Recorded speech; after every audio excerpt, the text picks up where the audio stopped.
Welcome to Analyst Talk with Jason Elder. It's like coffee with an analyst, or it could be whiskey with an analyst reading a spreadsheet, linking crime events, identifying a series, and getting the latest scoop on association news and training. So please don't beat that analyst and join us as we define the law enforcement analysis profession one episode at a time.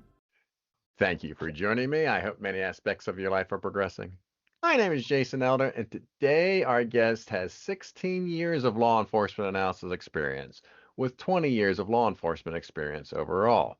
He currently holds a New York State Certified Crime Analysis, and he is one of the founders of the Tennessee Association of Law Enforcement Analysts, also known as TALEA. He currently is a security director with the Jewish Community Center of Greater Buffalo. He's an analyst turned supervisor turned director. Please welcome David Gordon. David, how are we doing? Hey, Jason, how are you? Thanks so much for having me today, and I'm excited to join you and your audience. Yes.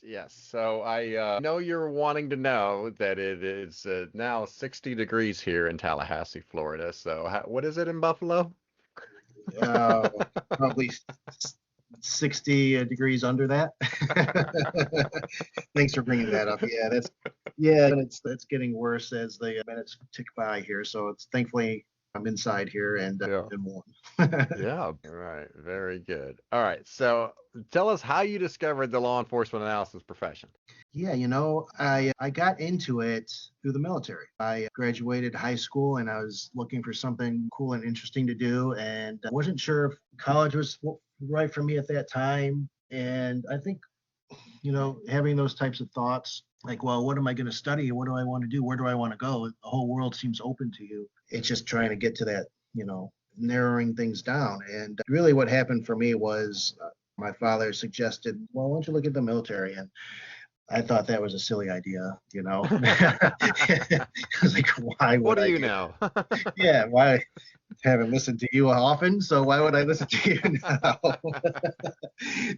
But really, it turned out to be a good move for me. My father was a Vietnam vet.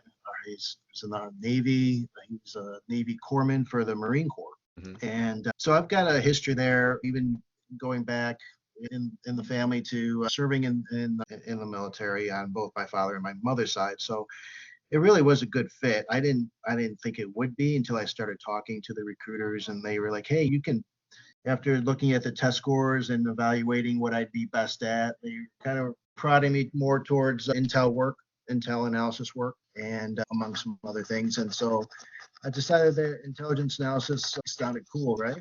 And that might lead me to progress further on once I got out of the military. So that's what I ended up doing, getting into Army intelligence, counterintelligence analysis, and spent 4 years doing that and deployed in combat. And that's working on that side of the house. You get to meet like all the federal alphabet agencies. There's that you've heard of, but you never really knew like what they did really or where they were. The people, there's faces to these agencies now with the people that I worked with. And so it really kind of led me to exploration of, well, what's on the civilian side for analysis, intelligence work. And then also there was a good merging there with the law enforcement side as well. And so that ultimately led me to law enforcement analysis. So it was a bit of a roundabout way, but it worked for me. So yeah, no, you got a bachelor's. I know you're working on your master's. I do want to get to that later. But did you go to the military, get an analyst position, and then get a bachelor's degree, or what order did those things go? Yeah, that's how it worked. So I went into the military, to the Army, 3 days after my 18th birthday, right out of high school. And so I served 4 years and really got that experience under my belt, got promoted up to sergeant pretty quickly, and was assigned to squad leader position. So then I had junior soldiers working under me in my squad and was able to work with them. And then all along, one of the benefits of getting into the military, especially for someone like me who came from a different background, I had a rural background as far as high school goes. I was born in the city of Rochester, New York. I don't like to admit that a whole lot, but Rochester's fine, but Mm-hmm. I've been more time in Buffalo than Rochester, so that's why I say that. But there's wide areas in between these Western New York cities that's just agricultural, rural, and that's ultimately where my father ended up moving when I was in junior high, and so I went with him. So went to school there, and you just kind of realize like there's not a whole lot here if you really have aspirations. It's hard to find out what else is out there, and so I really wanted to find out what was there. And so that's kind of how it worked out for me. As far as schooling goes, when you join the military, at least at the time that I did, the Army offered the best as far as educational benefits. And so that's what I jumped on.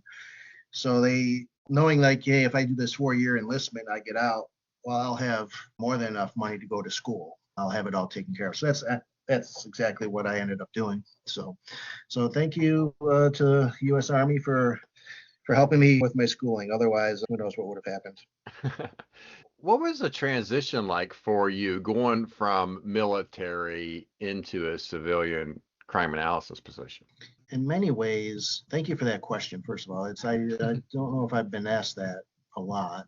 In many ways, it made it very easy. And in other ways, of course, it wasn't. It made it more difficult. And so it was easy in the sense that, full disclosure, I was obviously 4 years older, right? I was, and I think with some people, when you get older, you get a little bit more mature. And I think I was readier for academic rigor. Whereas before, maybe I was not so ready for it when I was younger, 18, 19.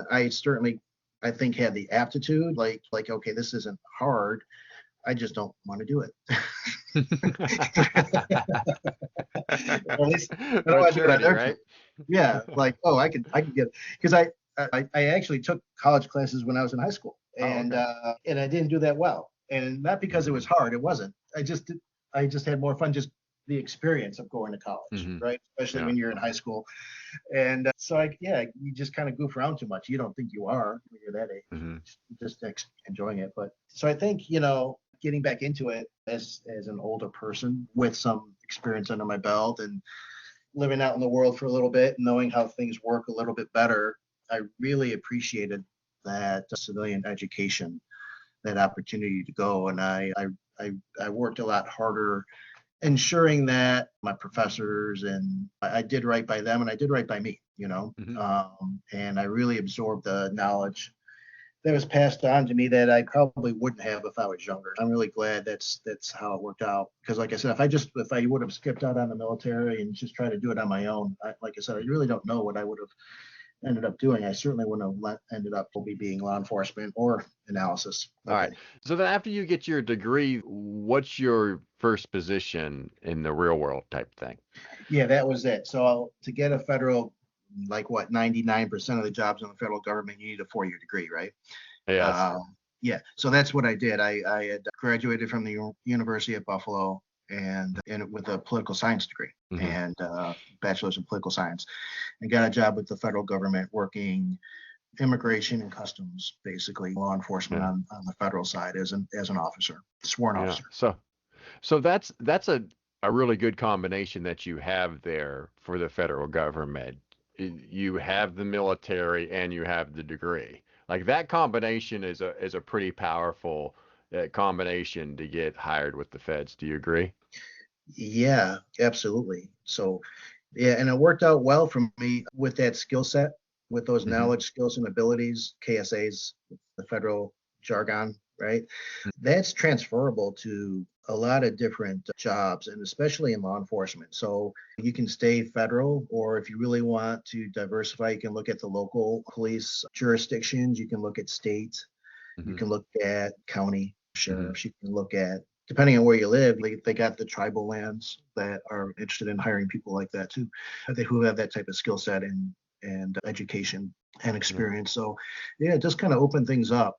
And I often get asked, we were just talking a little bit before the podcast started about how, wow, 20 years, it makes you sound old. And you think back like, well, I guess I have done a few things here. So maybe I do have something to talk about. So, but then when you look back and people ask you these types of questions, that's how how do you get into it, and how did you do what you did? And so it all kind of ties back to that stuff, and the willingness to jump at an opportunity, I guess, Jason, right? Mm-hmm. How willing are you? How badly do you want it? Are you willing? Yeah. I often say that to people. Well, I want to be a crime analyst. Well, how badly do you want that? Are you willing to move out of the small town that you live in that doesn't even have a crime analyst assigned to your police department? Are you willing to go get your degree? Are you willing to intern? Are you willing to move away to a different state to get that first gig and then build off of that? Or are you just content to stay where you are? So those are some of the things that you have to know yourself, I guess. That's the first thing I like to say to people. And you have to know yourself before you really go and start looking at some of these opportunities and questioning, like, well, is that something I want to do? Yeah, because I think it is interesting as you go through INS and then turns into U.S. Customs and Border Protection. Correct. Yeah. And you're on that federal level, and then you in 2008 you take a crime analyst position with the Erie Crime Analysis Center in Buffalo, New York. Yeah. And I'm always curious. I asked her, like, just what went into that decision, right? Because that change. You're in the federal system. Some people will, once they're in the federal system, will be there till they retire. Others switch gears and either go into local departments or go private industry. So I'm interested in, at that point, take us back to around that 2008 mark and your decision to go to the Crime Analysis Center. Well, if my memory still works, that seems like such a long time ago. Yeah. So yeah, but there's some names that I like to get in here too, because we talked a little bit also about, well, is it what you, or is it who you know? Mm-hmm. And of course the answer is both. To a lot of the questions, the answer is always going to be nuanced, and there's going to be a little bit of everything. But for me, getting into what I did, we talked a little bit about before we got on the mic about 9/11 and how that was influential to so many people, to you, right? And really to me. I got into federal law enforcement right around that time. That was a big motivating factor for me to get into that Customs and Border Protection type of Homeland Security type of gig. Was I'm going to go. I served my country, and I still have that desire to do something like that. And what better time than now? And all those cliches, like, if not me, then who, right? So I'm going to do this, right? And I'm going to, what a great opportunity. And then you get into it, and then as you see the things that happen and how things work, you're on the inside now, and then you have to decide, like, well, I'm fine with this, or I want something different, you know? And so for me, I think I just wanted to get back to my roots, which was analysis, intelligence and analysis. So if I could do both intelligence analysis, that would be great. If I could do just intelligence or just analysis, what does that mean? What does that look like? So I started looking again, right? Oh, really? Police have analysts? And that was kind of starting, right? Who knew, right? And I was like, wow, I'll can look into that. And really, I transitioned into private security. So, and that's the part where I talk about, well, it's also who, right? So I get into private security, and I interview for a job as a supervisor, as a captain, the supervisory captain in a large healthcare company here in Western New York. And the guy who interviews me, who is the manager, he's hiring a supervisor, and he's the manager. And so I'm talking to this guy, and he's an older guy. He's retired from Buffalo Police. And so I was like, oh, okay, well, I can relate to this guy.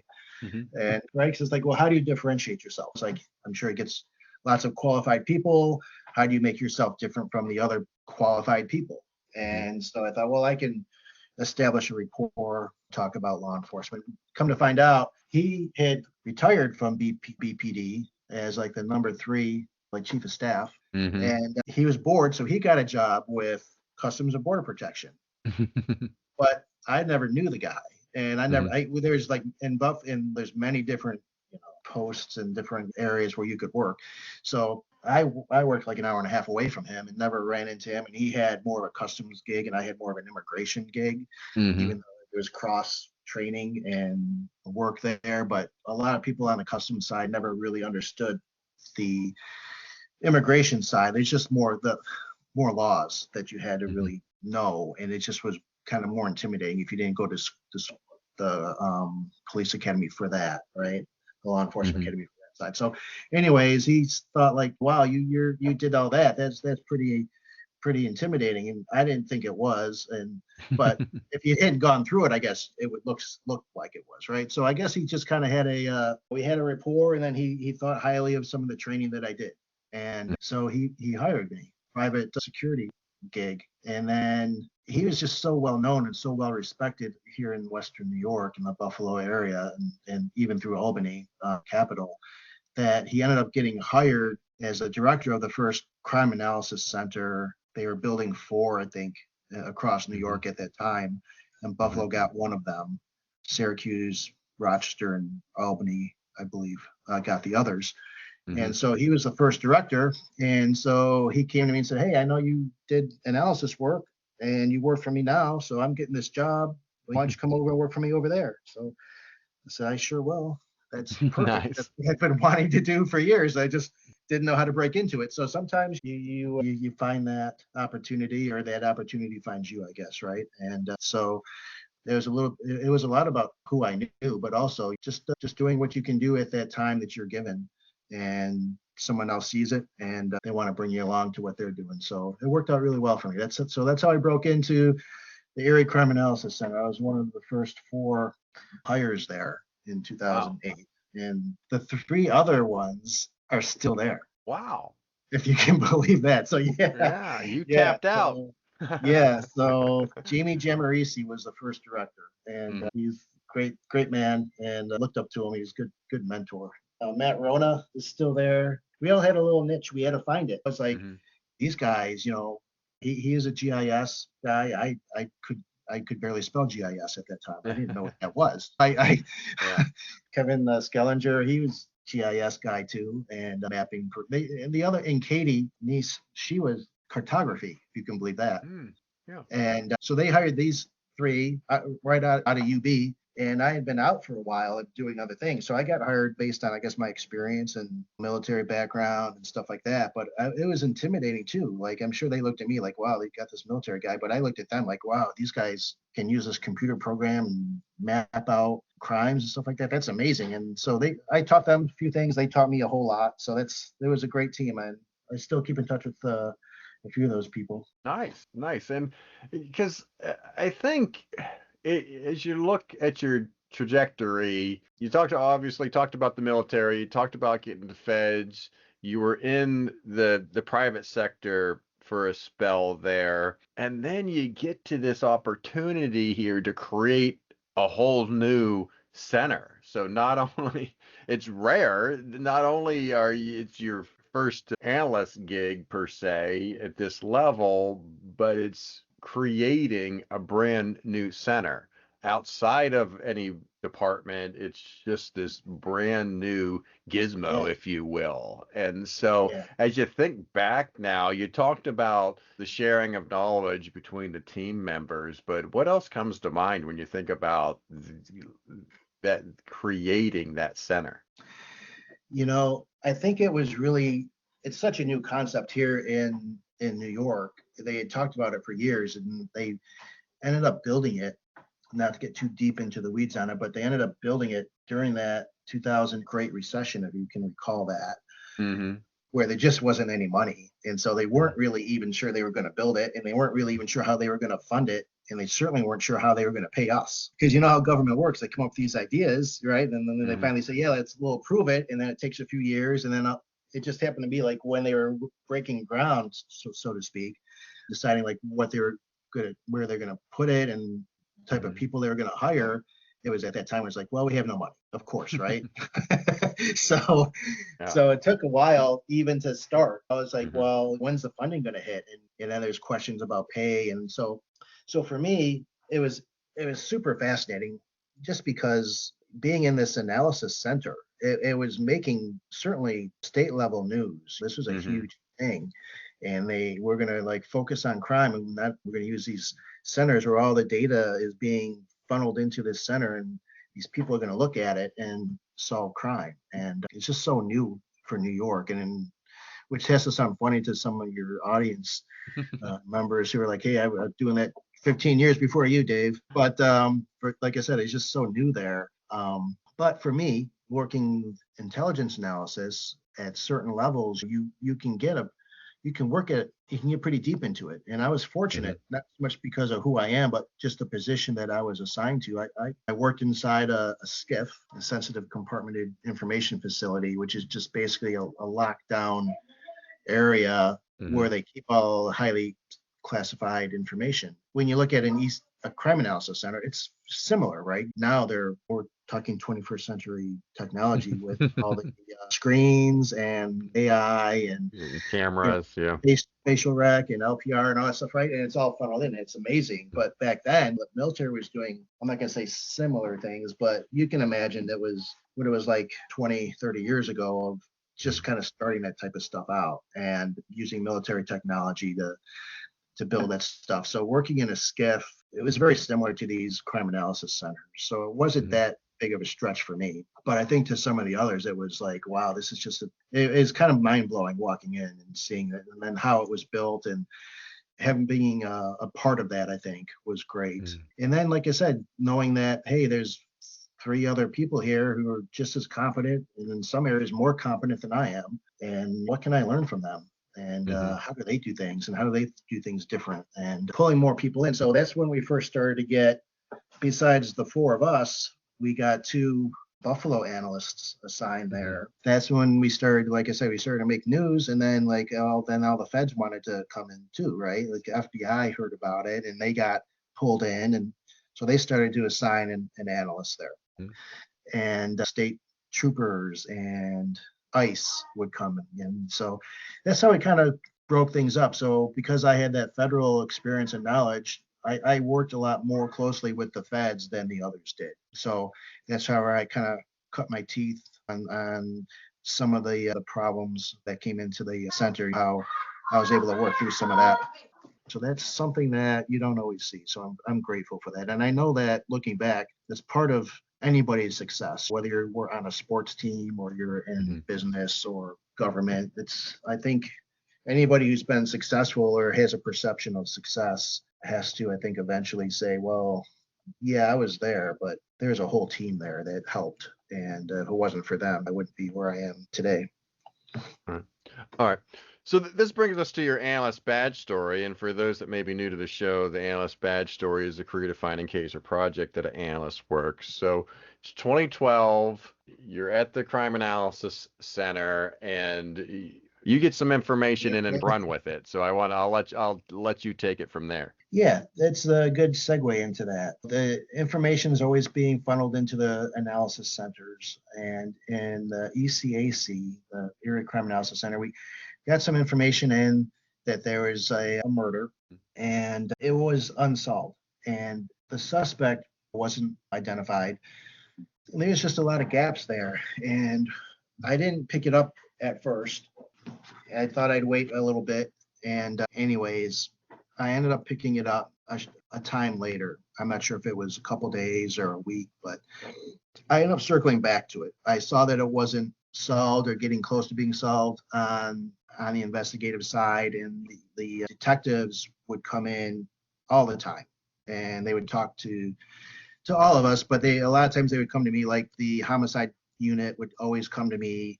The sex offense unit would routinely come to me to work on some of these things. And because it didn't so much need to be mapped out or some other thing that the other analysts were really good at.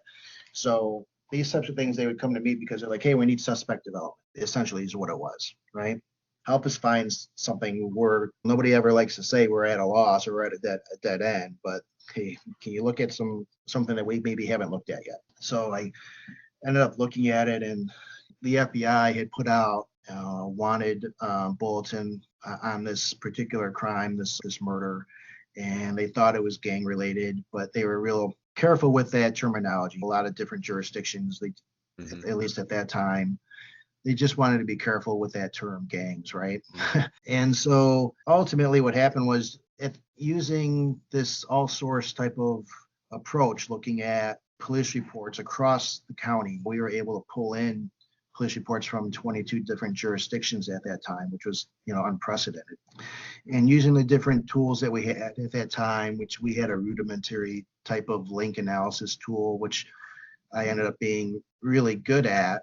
So I would What was the often be name the of the one. tool? Do you remember? Yeah, it was called visual links, which Okay. probably most people don't even recall that or know it. It was actually, I found out just a few years ago, it was bought out, and there's a big company that's using it now. I think it's Links. Mm-hmm. It's a national. If you, I'm not sure if anybody, I'm sure people in your audience have heard of Links, but when you use that visual linking tool, it's the old visual links. I didn't know it until I went to the Links training in California, and I was like, I know exactly what this is, and it still works the same like 10 years later.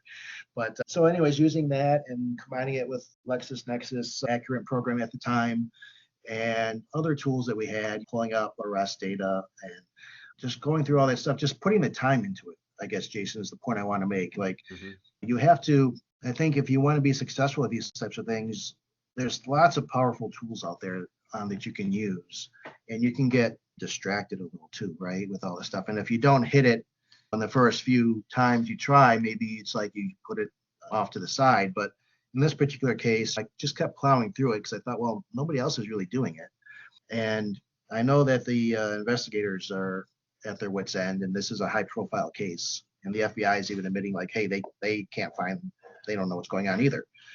So it was really just plowing through, just reading word for word all the different reports I could find on this type of gang that was suspected, and then pulling and looking at, well, gang data and looking through the different suspects who are associated with these gangs, and then looking at associates of associates, and then picking through half through your analytical mind, but also just drawing things out and saying, well, this car is related, and this partial license plate was written in, and this one was written over here in this report, and it's off by a couple, but it could possibly be the same. That type of stuff, and just looking through at all those chasing down all those leads and putting it together, is finally able to say, hey, this is who I think did it, and this is where I think he's at. He's most likely at his cousin. He had a female cousin who seemed to rent cars for him, and I don't think anybody really put that together, because like I said, I just had more data than I think others did, and took the time to go through it, and then just put it all together and passed it over to FBI and said, hey, this is what I think is going on. And I didn't know if they'd even take it seriously. And they ended up doing it. And then, like, within 45 minutes of me sending it over, they made the arrest. And nice. Yeah, it was like, I was like, wow, that was pretty cool. And Jamie, the director, came over. He's like, hey, that was pretty good. He's a big, tall Italian guy with the Italian 70s mustache still, right? And he's like, oh, that was pretty good. And I was like, you think? So he's like, yeah, I do. And then the next day he came in, he's like, they didn't even say thank you. He said, they didn't even call. They didn't say it. I was like, well, I don't know what to say. I didn't do it for a thank you. I feel good that I was able to help. And he's like, no, that's not right. So he ended up calling the ASAC over at FBI at the time and said, hey, can you write a letter to my analyst who basically did all this work? And so they ended up writing a letter saying, really congratulatory letter that I was really shocked to get, basically saying, if it wasn't for your help, this case would remain unsolved, and just verbiage that you don't normally expect out of a federal agency like that, right? So I'm happy to tell the story. I'm happier to say that if you have a boss like that who really supports you, lets you do what you do, who gives you the tools and the time and the space, great things can happen, and then supports you once something does happen. He really fights for you. It's not often, looking at a career of 20 years, maybe had 2 or 3 bosses who were like that out of the scores that I had. So I'll sing Jamie's praises all day long. So well, I find that those that work in either a fusion center or a real-time crime center, they get information in, and then it's go, and you go through and you spend time searching the target or targets, and there's a point in time, like, how far down the rabbit hole do you go with each one of the databases, or how much time do you spend on this particular project before maybe you have another one to get to? And so, to your point, sometimes these centers can be so busy they don't get the time to really do what you did in your scenario. Yeah, you're exactly right. You hit on that key nugget. And that's why I just want to credit and talk about Jamie so much, because he realized this was a big case. And he realized that all the detectives, investigators who were outstanding people and great at their jobs, they were all working it. And the FBI was working it. Nobody could really just solve it. And that's really, I think, without him saying it, without me saying it, we just kind of said, hey, Dave, sit in the corner like you do, right? Don't talk to anybody like you do, and see what you can come up with, right? And that's really what it was. It's just focusing on that one case and pouring over reams of data at a time when that's really what you did. You didn't have super powerful tools like we do now, but it still is a good case study in knowing your systems. What are your systems good at? What are they not good at? Is your system good at association analysis, or is it something you have to do manually? And knowing where the gaps are in the systems and knowing where the gaps are in your data. If you don't know your data all that well, or how to get it, or what it produces when you query, what your queries produce, if you don't understand the back end of it that well, then you're just not going to get to that level of success, or you won't have that level of confidence in knowing like whatever you produce is really that accurate. So I knew I was really confident in what I did. And it seemed like I was more confident than probably what I should have been, because it's like, but like I said, I knew that data, and I knew the back end of it as well as probably almost anybody. And that's where my confidence came from. And so I was able to stand that up. Like, you could have self-doubt real easy, right? And say, well, why would I even send this to somebody else? And if they're so good, let them find it. They have all the cool tools or whatever, right? But I guess that's just how it worked out. And I'm glad I did it. Even if it wasn't accurate, I still would have sent it up, because I think it still would have been helpful. It would have maybe knocked some people off of their list of suspects. So you can always look at it like that too. And so I was just, like I said, grateful to Jamie and to my colleagues for giving me that time and space to do what I do. Like I said, there's things that they did that I could never do, but they all acknowledge that, hey, you need to find someone, go to Dave. Nice. Yeah. Nice. Yeah, that's a good feeling too. Yeah. Yeah. All right. So then you take a hard left or right turn, whichever you prefer. You take a hard turn here in 2012. So you take your talents to the Rocky Top, Tennessee. You head to Oak Ridge, Tennessee. For That's those right. that don't know where Oak Ridge is, it's on the eastern side of Tennessee. So what brought you there? Oh, wow. There's a lot of things there. When we talked about the startup of the ECAC, of the analysis centers in New York, 4 years, really a couple years in, talking to Jamie, and Jamie and I would always have conversations after. I'd be the late analyst. I'd come in 9-ish, leave around 5-ish, right? And he kind of staggered the times of everybody. So everyone else would come in earlier than 9, right? Someone come in at 8, someone come in at 7, and then they'd leave earlier, right? So I'd always stay there later. So in the end of the days, it was just me and him. And so we'd sit around and we'd talk about the Bills or the Sabres or whatever it is, and politics, whatever it was, office gossip, and but state politics and what was going on. And he'd always say, Jamie, how long are you staying here? You're retired, you're here, you're making bank, but you don't need it. What are you going to do? It's like, it's clear I'm here, but what are you doing? Because I don't necessarily want to be here if you're not going to be here. I have to start thinking about my future. I still have 20 more years to look at. You're talking about golfing, and I'll be here. I'm going to be here maybe 3 years, and I got to be here until my daughters graduate from college, and then I'm gone. Yeah. So I use that as a benchmark for me. I'm pretty sure who's going to be promoted to his spot when he leaves, and I wasn't sure I wanted to be around when that happened. So you got to like think you're foreseeing the future, right? And and like, man, I don't think that's going to work out that well for anybody. So I better start thinking about. I normally ask you to drop names, but I won't in that case. No, sir. No. Well, there's just also, on top of that, there's a high level of turnover at the New York State level. And the people who helped create the center, who came in and told us how great everything was, they were gone. And so that was also something you had to look at too and say, hey, if these people who are promising us pay raises and tools and resources are now all gone and new people are coming in, well, they didn't make those promises. And sure enough, they did not. And so they weren't needed to be cut, you see. So after a few years, just reading the writing on the wall there is like, well, we're not getting any more raises. And not that we didn't get raises at all. So when I say any more, that's misleading. We never had one.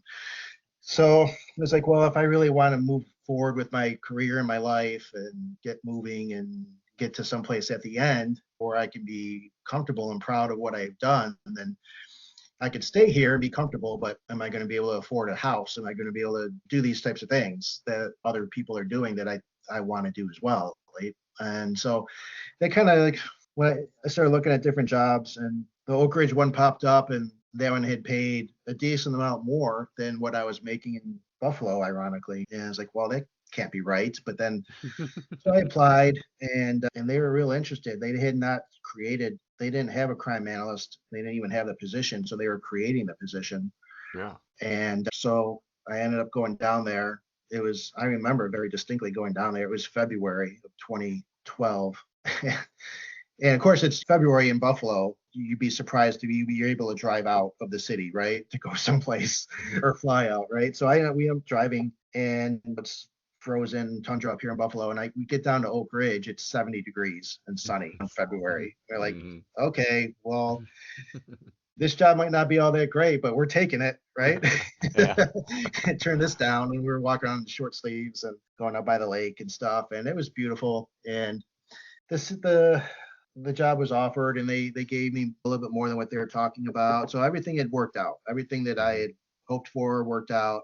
It was stability. It was a government job with a real retirement and all that stuff. And so it was something that I could feel comfortable with, and knowing that interviewing with the chief and all the command staff, they spent a significant amount of time with me, making sure that I was going to be the right one. On their side, I'm sure they were probably looking at it like, what's this New Yorker going to do? Come down here and tell us how to do things, right? That's probably what I know that's what they were thinking. That's what they told me.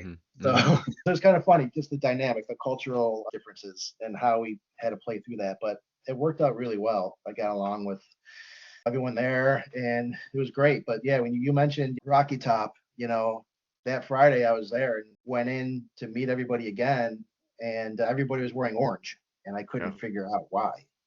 Why literally this whole town is wearing orange, the same color orange, and I didn't know why. So I was looking around, and the deputy chief there was astute enough to bring it up. He said, "Hey, you're not wearing orange." I said, "No, I didn't know I was supposed to."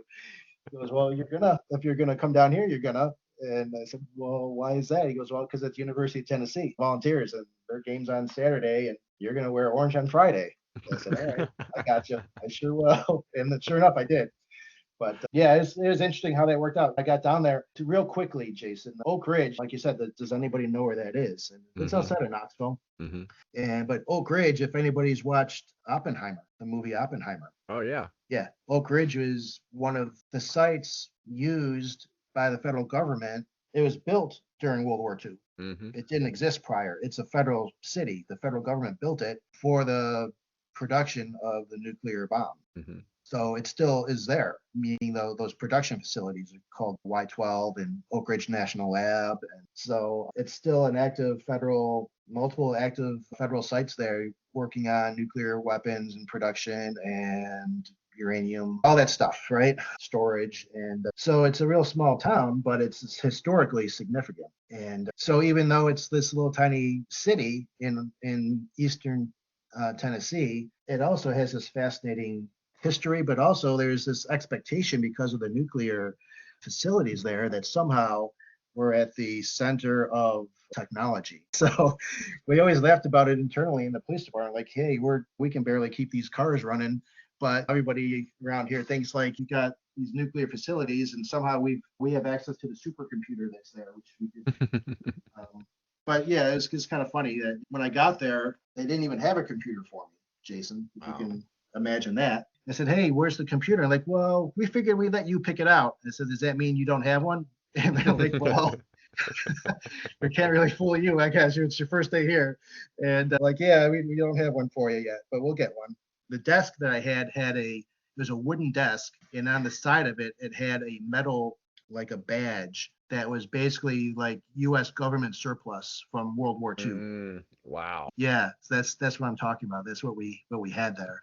So building up a crime analysis section of that department was literally from scratch, and it was just an amazing job. So thankful and appreciative that they trusted me to come down and to do that. But then just to have that opportunity, it's like those don't come up very often, and so to be able to mold it into what I wanted it to be was just something I couldn't pass up, plus the 70-degree weather in February, was great too. So thinking back, what do you think your philosophy was? You're coming in, you've just experienced creating a brand new analysis unit in Buffalo. You're coming down to Oak Ridge to create this position. There's obviously a multitude of ways to go about what your goal is. And so I'm curious, did you go into it like, oh, I am unit building, I'm going to expand this out, or was it like, oh, I need to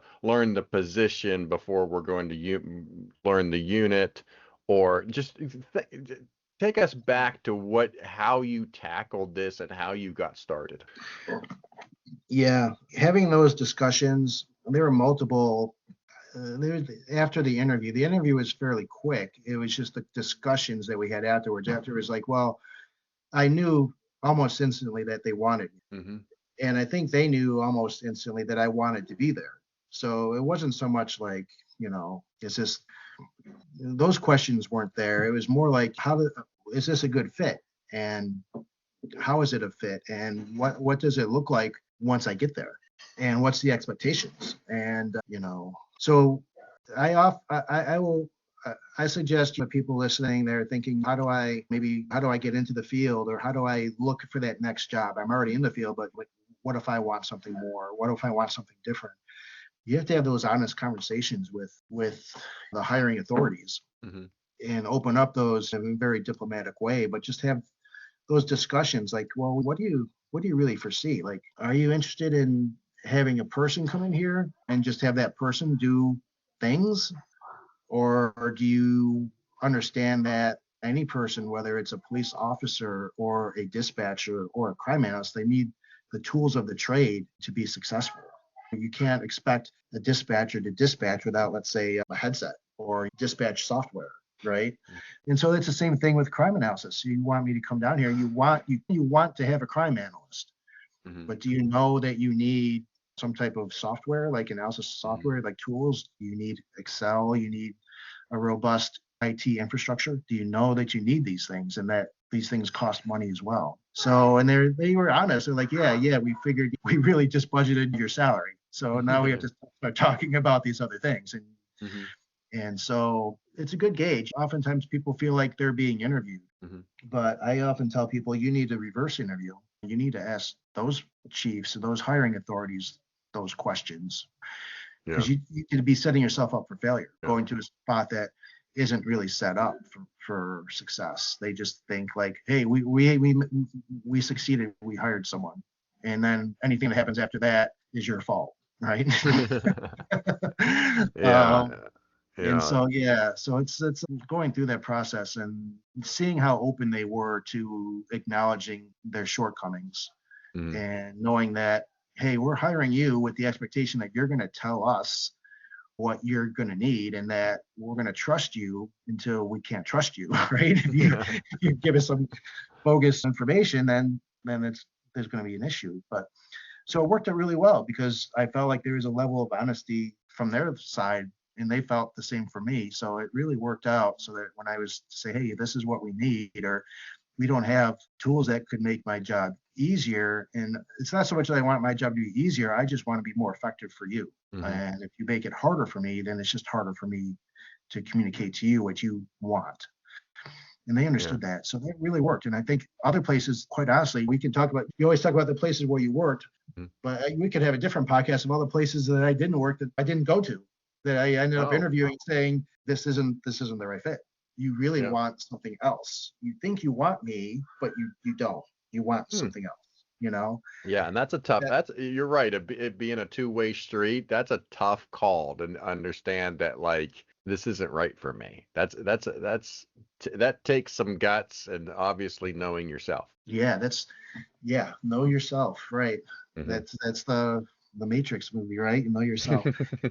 But yeah, I'm glad you brought that up because it's something that I wanted to have it as a theme of our talk. Is people always want it, those nuggets of give us something that we could use. You know, how can I make my career better? How can I make my job better? What can I do? And you have to look inside and say, what do you really want, and what is it that you want to get out of this, and then decide: are you doing everything you need to do? Do Hmm. you have the people around you supporting you the way you need them to support you, or do you need to go look for something someplace else, or maybe even different subfield? You know, there's a lot of subfields within analysis. You know, we all know that Hmm. now. Yeah.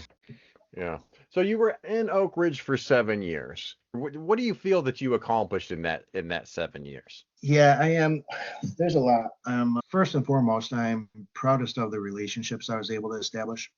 I think any good analyst, but any good employee has to have rapport. You have to be personable enough. And this is a struggle for analysts. You know this, I know this. It's easy for us to sit behind a desk and hide behind a computer and just send out a message or an email or something and not do a whole lot of interacting.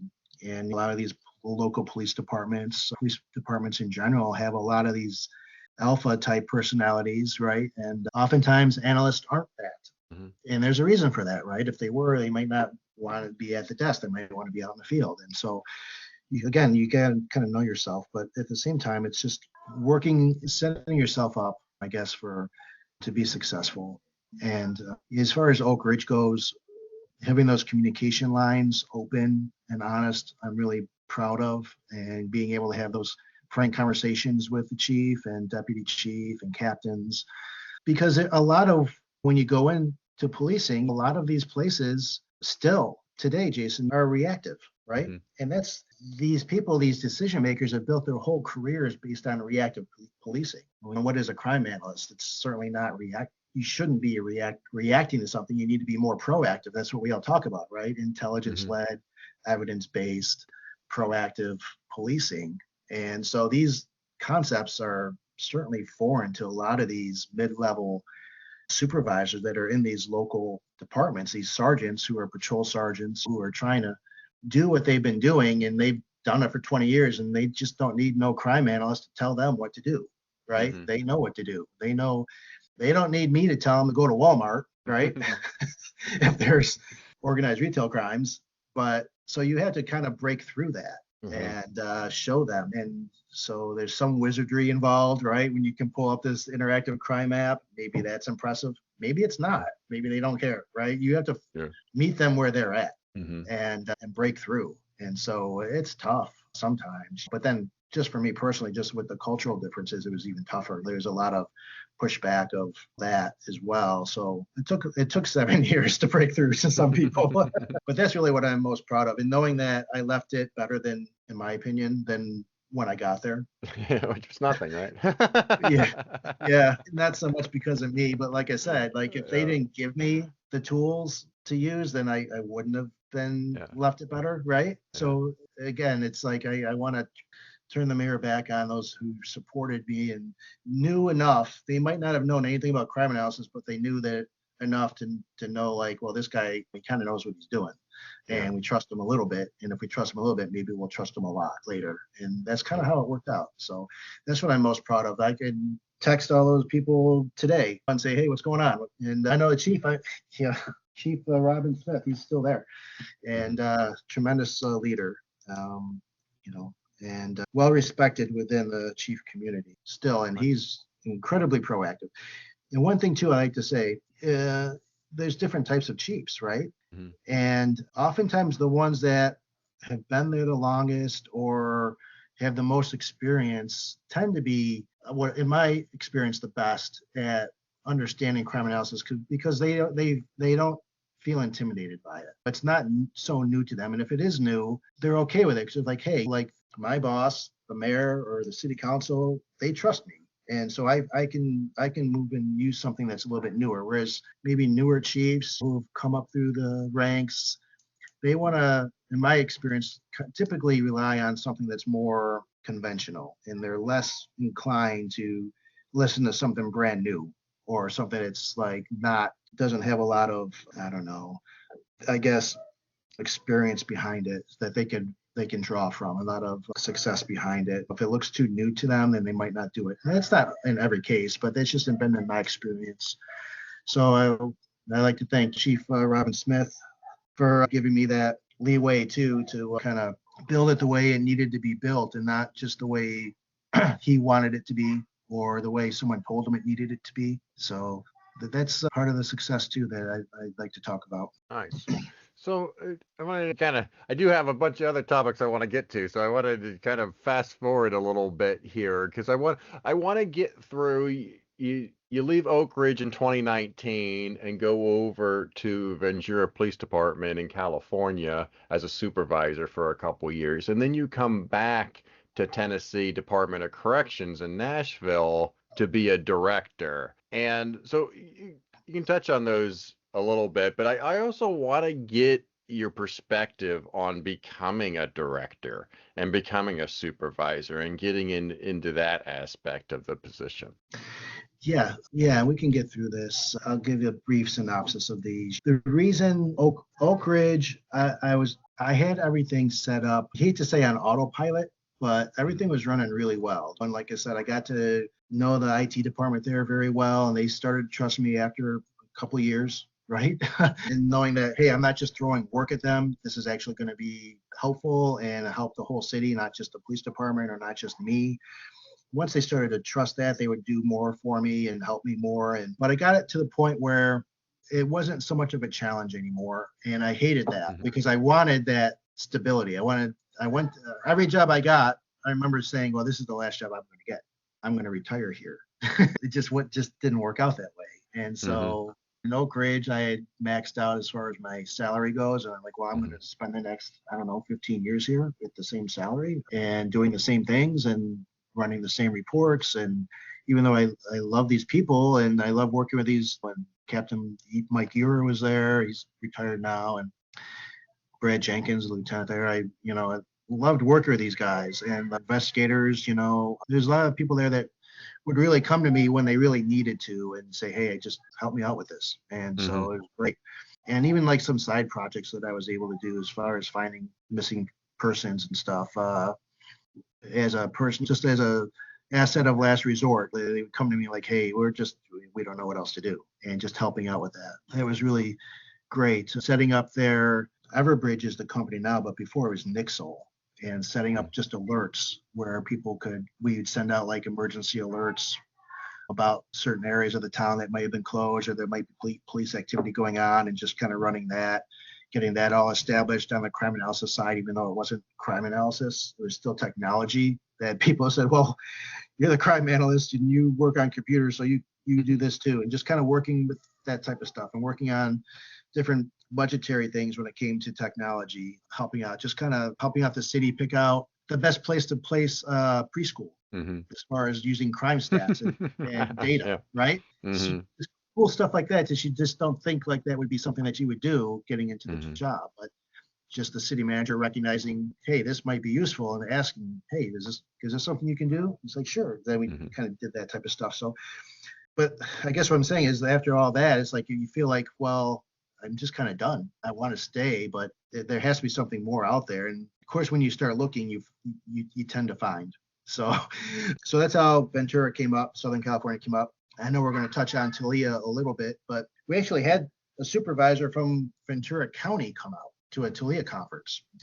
And I remember talking to her about it, and her saying, come on out, it's the best place to be, and it's great, and it's supportive and stuff. And well, I didn't work at Ventura County. I worked at the city of Ventura, right? So, but it was just funny. Like, I remember talking to her after I applied and going through it. It's like, wait a minute, I think I met somebody from here. And I didn't reach out to her until actually I started working there. I reached out to her. It was just funny, but how you kind of run into people through different organizations and conferences and stuff. But yeah, just kind of that's how it played out. And so it was a supervisory position. The pay was, compared to Oak Ridge, it was hard to ignore it. And the benefits there were great. And it was right on the beach.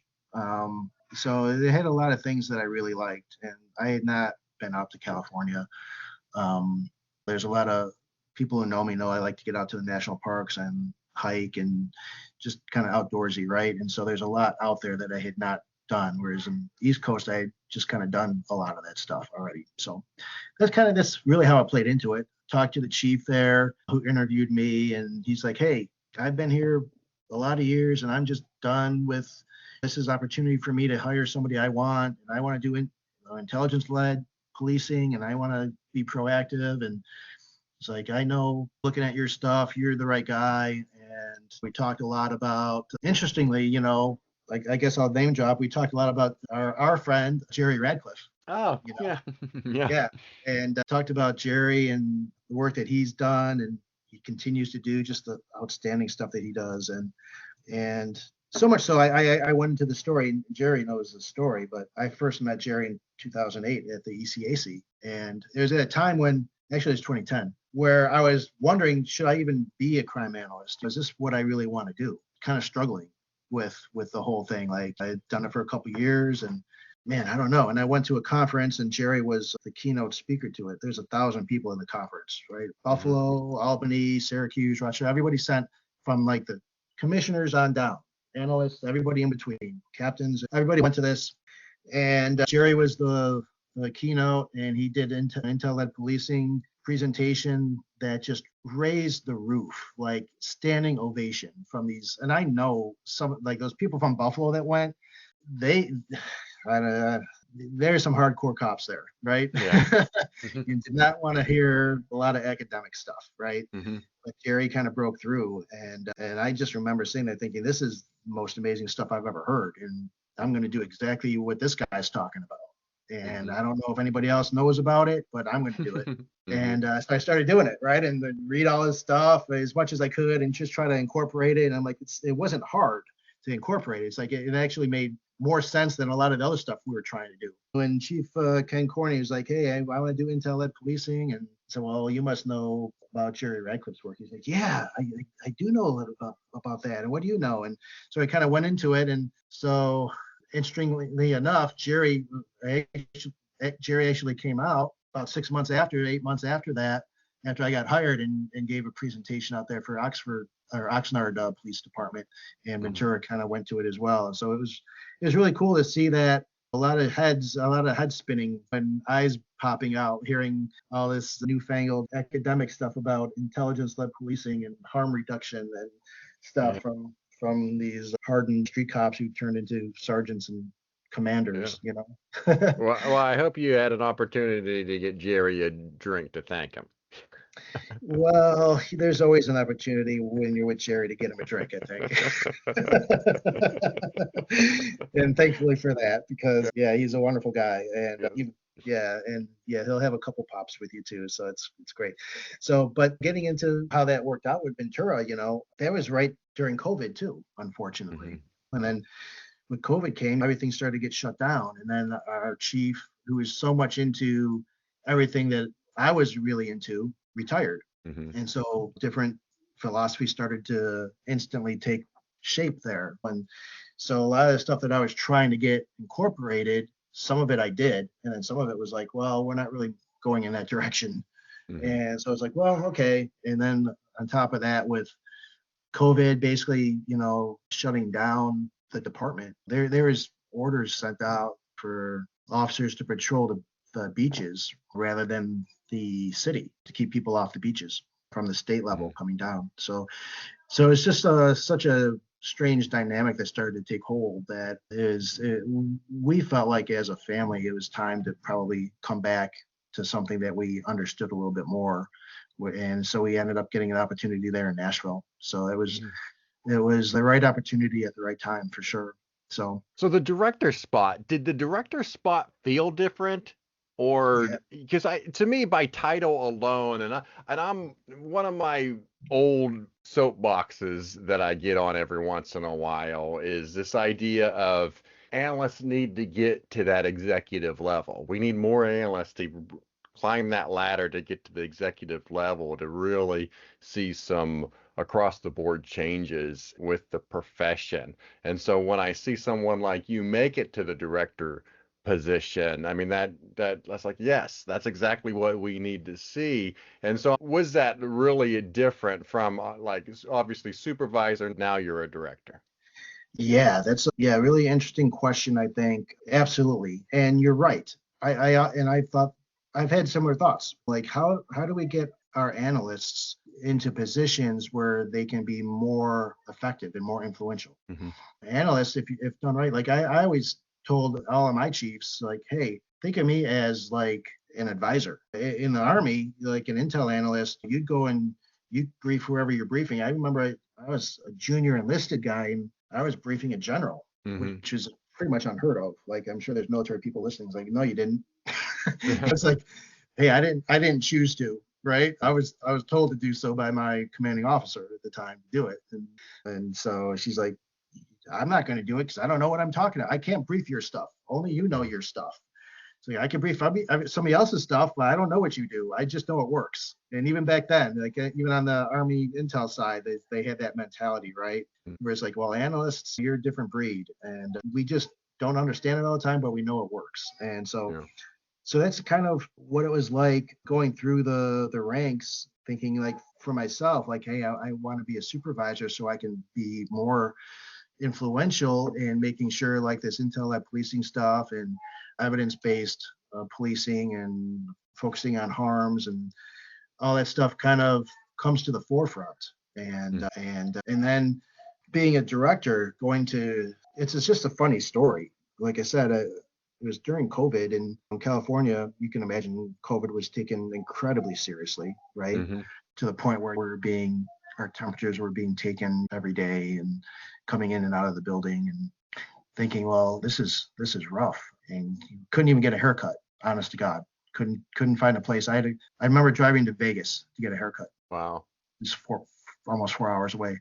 So there was a lifestyle that we were like, this is just untenable. I moved there to have a lot of fun and hit all these beaches and parks that were all closed, So it's like, well, I need to get back to someplace that I kind of understand, which was Tennessee. And so a Intel analyst position opened in Nashville, and it was for TDOC, Tennessee Department of Correction. It's not what I necessarily wanted to do, basically taking a step back.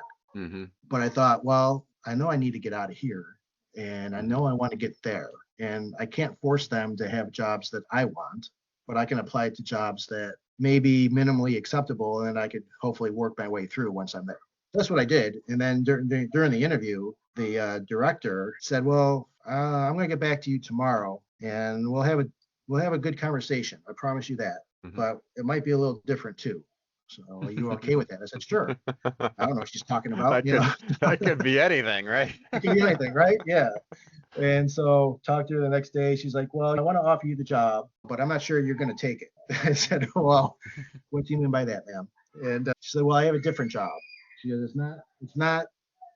it's not been announced. It's been on the back burner for a couple of years, but I want to open it up to you. And it's the director over the unit that you're applying to be an analyst in. Hmm. And so that's how it worked out, Jason. I didn't even know Yeah. the job existed. And then once that was exactly the type of job I wanted. And so it was just great, how that all played out. And I'm very fortunate about that. Just to acknowledge Providence in your life, opening things up for you when you need it and when you want it. So I took the job, and it was fascinating because you're right. It's like you go from analyst job to supervisor where you have a little bit of influence, and you can hire some interns or you can hire some part-timers or bring some people in and just kind of build up the unit as a supervisor, but you're still kind of beholden to a sergeant or lieutenant or commander or whoever who may or may not want that position to begin with over crime analysis, or may not even understand it, or just might be a placeholder, or he just doesn't really believe or care about what you're doing. Hmm. And so you kind of stuck with that. Or to go to that director level, well, now I had 3 special agents working for me and 3 intelligence analysts working for me. And we had 14 prisons across the entire state where we went in and basically worked gang intelligence, a security threat group, intelligence unit type of work where we dug through reams of data. I was just shocked by the amount of data that they collected and had. And so I was very, very close, became very close very quickly to my team because there's just a mutual level of respect there. I really respected the amount of dedication that they had. And I saw myself in a lot of them earlier in my career, just the amount of effort that you put into something because you want to be successful and you want to be acknowledged that, hey, I'm competent at what I do.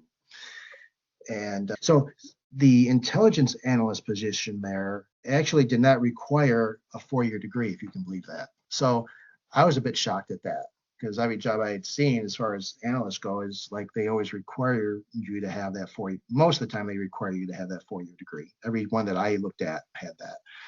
So the analysts that worked there, though, I mean, they were sharp, and I really respected them, and they did a lot of good work, and they were always open to suggestions too. So, but yeah, using that analytical work knowledge base to come into that director position, I thought was really beneficial to the unit. They did too, and my boss, I remember saying that's why she was hiring me because so who better to be a director over analysts than a former analyst. Right. You don't often hear that. And so I was like, this is a good opportunity. She understands that dynamic then, and she's looking for that analytical advice from the director level. So she was open to it, and it was a good fit for the short amount of time that I was there. The amount of turnover that in TDOC that was prior to me getting there, and then even after while I was there, and then even after I was gone, just being in touch with some of those folks still. It's a tough gig. You know, we didn't work in the prisons, but we directly. We had our own office, but we would frequently go into the prisons for different shakedowns or investigations, working really with gang intelligence, sorting out what was going on between the gangs that are in prison. They commit just as many crimes within the prison system as they do outside. Yeah. And there's still investigations that are going on as far as assaults and contraband and drugs being brought in, and fascinatingly, cell phones. Yeah. And so that's the link there, Jason, is like, well, how many analysts out there in their jurisdiction work with forensic analysis, digital forensics, and Celebrate and XRY and those types of programs? It's like oftentimes you will see it in certain states. In other states, it's like, no, it's only sworn get to work with that type of stuff, right? And so at TDOC, it was really interesting where we had our analysts and special agents working on that type of work together. So that's how I was able to kind of tie it in, and pulling the data out of that, all that raw data, and using just analytical techniques to draw conclusions was something that I think was something I'm not going to forget. And hopefully we made an impression there. I know we made an impression there as far as even budgets go, where we got significant increases in software that we needed once we properly demonstrated the need using analytics, right? Pulling data, putting it together in a way that's easily digestible for our senior executive staff to understand, which I'm not sure how well they were able to do that before. In terms of discipline, whether a supervisor, your director, where do you think you fall in terms of the range of, on one side, you have rules broken, sanctions taken, versus the other side might be more of a mentoring, coaching philosophy with that when it comes to discipline? Where do you feel that you fit in that range? Being a mentor is, I think, the most important step and the initial step, the initial relationship that you take with your junior people. And the anecdote, I guess, if you want to call it that, is when I was getting my degree, I still worked full time. And I worked as a collections analyst, basically a bill collector, while I was in school.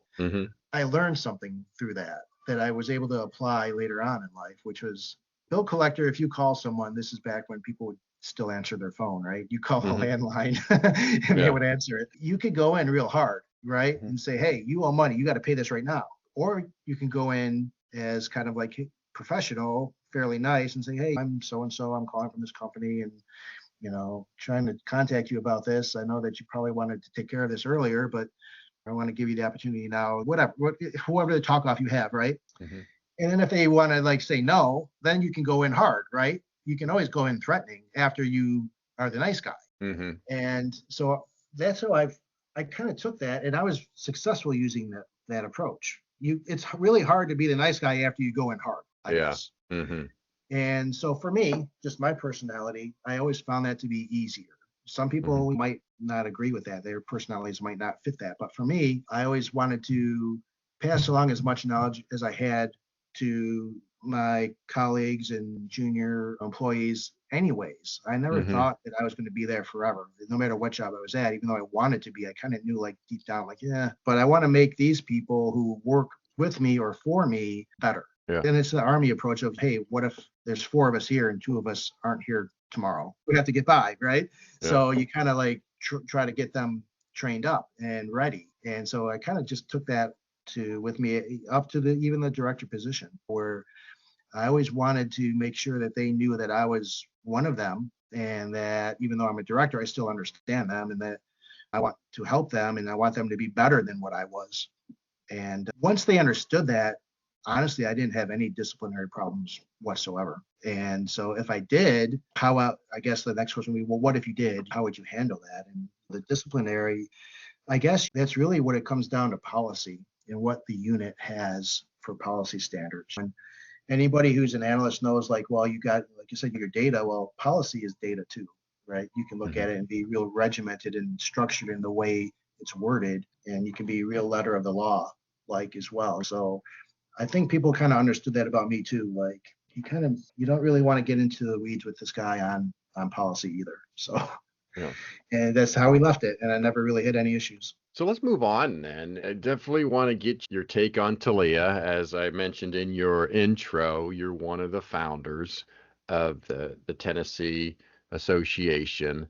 And so you were there for like the beginning and the end. So I want to get your perspective now that's been a couple years in the rear view mirror, but wherever you want to start the conversation, I'll allow you to start the conversation. I appreciate it. Thanks, Jason. TALEA was the Tennessee Association of Law Enforcement Analysts. Back in 2012, when I first got into Tennessee, started working with the closest large police department to Oak Ridge, which was Knoxville. And Knoxville PD had, it seemed at that time, an overly large analysis section comparative to other cities and departments, which was great. It looked like they took analysis seriously, and they had probably 6 people working there. And so when I came in, they would ask me some questions about what I was doing and how I was going to move forward. And one of the things that they brought up was, why don't you partner with us and maybe we can get some training?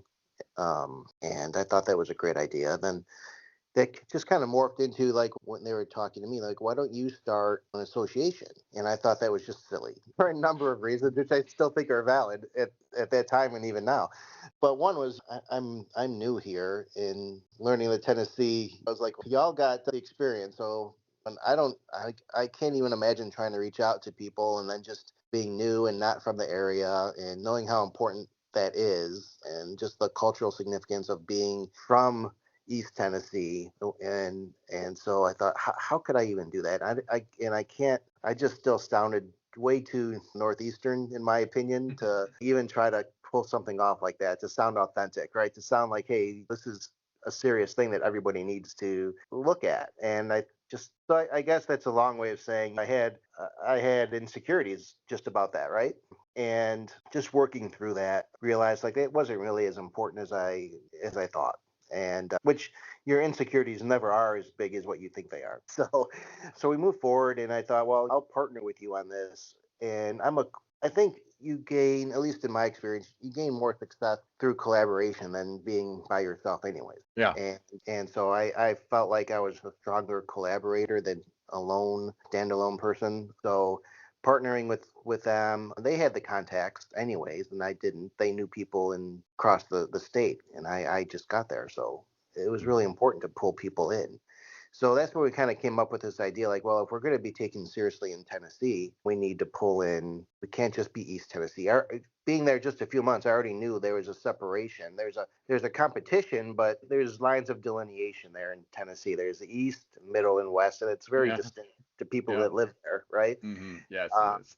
Yeah, and geographically as well, it's just different. So it's like we can't just be East Tennessee folks trying to do something and expect everybody to just go along with it. Like I said, even I hadn't figured that out.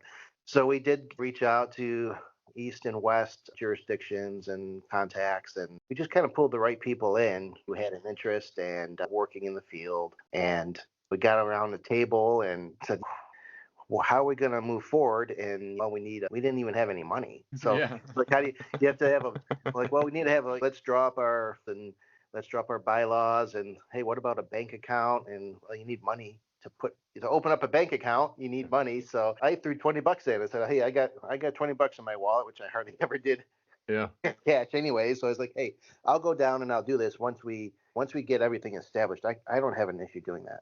And so that's kind of how it started. And nobody wanted to be president, Jason, if you can believe that. We all had respect for each other, and we all were kind of like, well, I don't know if I want to do it. Maybe this person or maybe that person. We all sat around the table. We're in Murfreesboro, Tennessee, with Larry Pace at Rutherford County Sheriff's Department. He was a lieutenant at the time who was appointed over to be the crime analyst, right?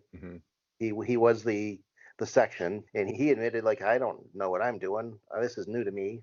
He worked in investigations for a long time, so he was sworn, and he's like, hey, I need some help. I need to figure out how to do this. So we had Kathia Moon out of Murfreesboro PD, and she was new to the field, and Amy Hilliard out of Jackson, Tennessee, and she had been there for some time working up through the ranks of civilian types of jobs and records and stuff like that. And then we had the Knoxville folks who were involved.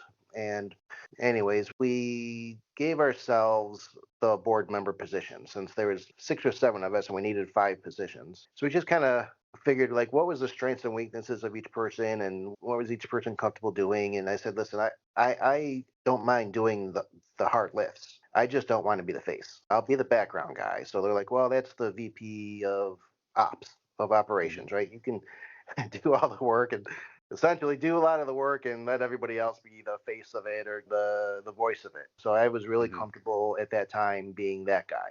And but being that person, that role helped me see all the other ones. I was basically dealing with all the other ones very closely. And so I kind of learned really what it was that we were doing. And I was kind of the point person on it and a focal point. One thing I really wanted was to make sure that we were all temporary. So we can't just appoint ourselves and then just hold position indefinitely. It doesn't lend itself to credibility. So we have to give ourselves temporary positions and then hold elections. And then everybody who joins can run if they meet minimum qualifications. And so that's in my opinion, if you want my opinion, that's the way we're going to have to do it. And that might mean that we might not be here in the board positions that we've created next year, but that's the way it works, right? So anyways, that's how we did it. And we just kind of moved forward. We didn't even have a name. You'd think like you get 7 people together who've been in the field for a while and have the idea to create an association. You'd think like that would be the first thing that we would have. And it's funny. We had some iterations of some fledgling names, and it just wasn't working. And going back to a name drop here for Sally Rawlings, right? Who I had met a few months earlier when she worked for Bear Analytics, if you remember Bear, right? Yeah. So she was doing some training, and I just thought she was just incredible. She's just so smart, and she just knew everything, it seemed like, right? And if she didn't mind like talking through it so that you eventually got the answer anyway. And she's just so sharp, and so she became somebody I really trusted.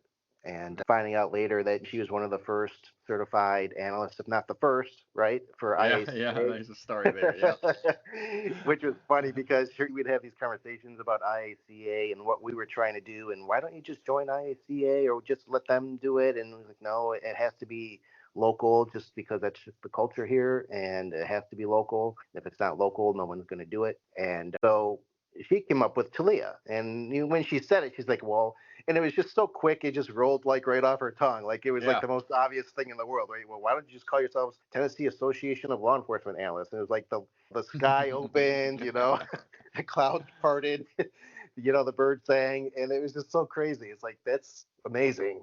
And she's like, well, she just laughed. She's like, it's pretty simple. That's what you are. And so thanks, Sally, for all your help on that. And so Sally would come out, and she actually, I think she taught at maybe 2 or 3 TALEA conferences when doing her thing. And it's just, I was always been grateful to Sally for her help with it, starting it off and sticking with us. And anyways, that's how it started. We went to Knoxville for our first conference in 2014. And we had almost 50 people, which I was shocked. I was so stressed. I don't know what they call it. Like your eye, you get like a blood vessel pop in your eye. I didn't know it at the time. And some of the board members were talking to me. It's like, what happened to your eye? And I'm like, I don't know. And I looked in the mirror. It's like, oh my God. It's like, are you stressed? I said, I don't think so, but apparently I am. But because I was in the back, like making sure, like all the stuff that conferences that you hope nobody pays attention to. If they're paying attention to it, then something went wrong, right? Like the sound. So we had soundboards and all this stuff, that mics and, everything was going on, and making sure the lights were done, and making sure the hotel was, staying up on things and bringing water, and the bathrooms were working and all that stuff, right? And I was the one having to do all of that. So I was like, man, at any point, one thing could go wrong and it's just going to ruin it. And it's the first one. And so you become overly stressed, and lots of analysts are like overthinkers anyways, overly critical of themselves. And so I was just full blown, into that mode. But it all worked out perfectly, really. Whatever was going on that did happen, nobody ever saw it, right? And just would laugh about it afterwards. And I was the only one not laughing, but afterwards I did. So we had the mayor come out from Knoxville. We were able to do stuff. And it's at that point where I realized, like, we look a lot bigger than what we are. And that's just always been a TALEA thing. As we always looked so much bigger than what we really were. We were really just 5 or 6 people always doing everything. And we would pull in these, just out of personal contacts or whatever, these speakers that came in that were had outsized roles, or just larger than life type of people that did great things that in our field, right? And somehow they just seemed interested in coming down. Maybe it's just curiosity, Jason. I don't know. So I try to set up things that would draw people in. And obviously training is so important, but it's also location. It's also topics. It's personalities that come in, creating a good mix, creating a good social environment, a good back and forth. So getting people like Jerry Radcliffe to be interested in coming in, who was somebody who just, we talked earlier about him, but he just really opened my eyes to the things that could be done. And I thought, man, if other people could just hear this guy and see what he has to say, even if it's on the academic side. He was a practitioner prior, but that could really open things up. And if we got senior leaders to come as well, which I thought was a big thing, like encourage senior staff to come and give them, hey, come on in. We had one conference where we said, bring your captain for free, or whoever your supervisor was. We didn't care. We figured we'd figure out how to pay for that on our side. It's just that important to us to get supervisors to come so that we could get buy-in, right? So they could see like, oh, this is what's going on elsewhere. This is what other departments are doing. This is how they utilize their analysts. And all of that we just chalk up to successes that we think, like, we did. And I don't know if we were ever the first to do anything. We felt like a lot of times we were, but oftentimes we were just trying to fill in the gap of what others weren't doing and what we thought needed to be done. And I think we did that really well for a good 10 years, and we grew each year. So by the time our last conference hit, we were saying 300 people. It was real close to 300 paying. We had more than 300 there, as far as like just people coming in and working or whatever it was, right? Vendors.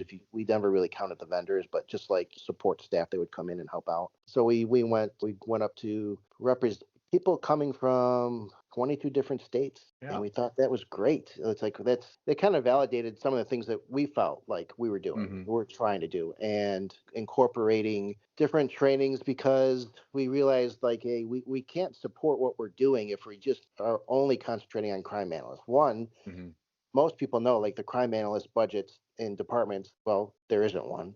right? Yeah. Or if there's a training budget, but good luck. Watch some free YouTube videos. That's the training for a lot of departments, especially, like I said, down south, down in Tennessee at that time, especially, there wasn't a lot of departments didn't even have a crime analyst. So we had to, just for our own viability, just like, hey, what about intel analysts? And what are they doing at the state level? And Mhm. the state doesn't have crime analysts, they have intelligence analysts. So how do we reach out to them? Yeah. And So I often ask the question to analysts when they talk about their careers, when did you feel that you made it? And I'm curious in terms of your perspective, in terms of TALEA, when did you feel that TALEA made it? oh, gee. Talia, the Talia is the easy one to answer. Right after I balanced the bills for the conference, it's like, wow, we're not going bankrupt. We did Yeah, it. yeah. I don't know how, but we did, and thank God. And I guess we're doing something. We can. This is sustainable. Let's see what we do next year. And so that's really when is like right after that first conference, and we got a lot of feedback from everybody.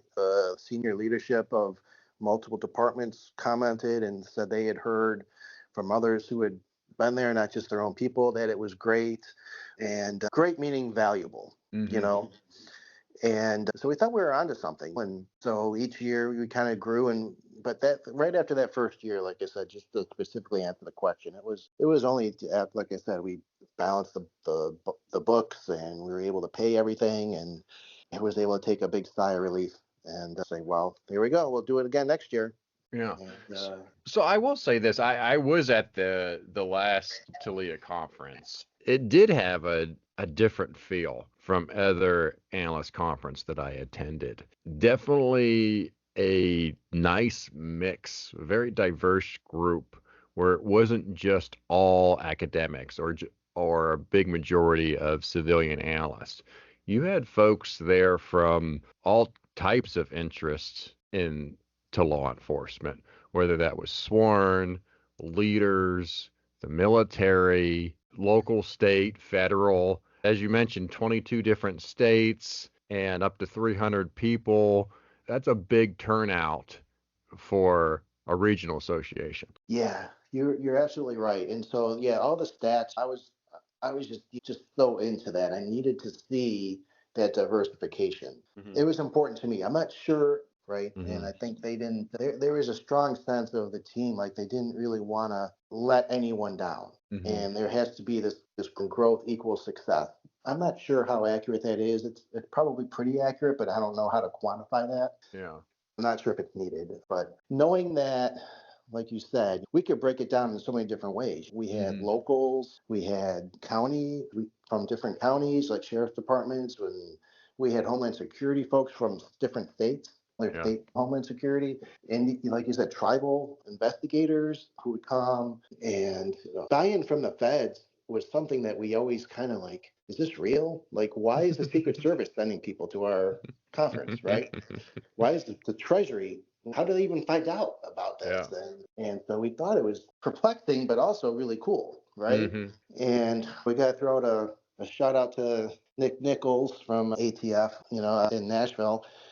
And that's something that I asked Nick to really kind of focus on. I said, Nick, what are your strengths? What can you bring to the board? Hmm. And I know you can do you can do some presentations, but and so we kind of quickly kind of figured out that, well, he could be our advocate on the federal side. Hmm. He could send out messages. He can garner up support and tell people that, hey, this is something you don't want to miss out on.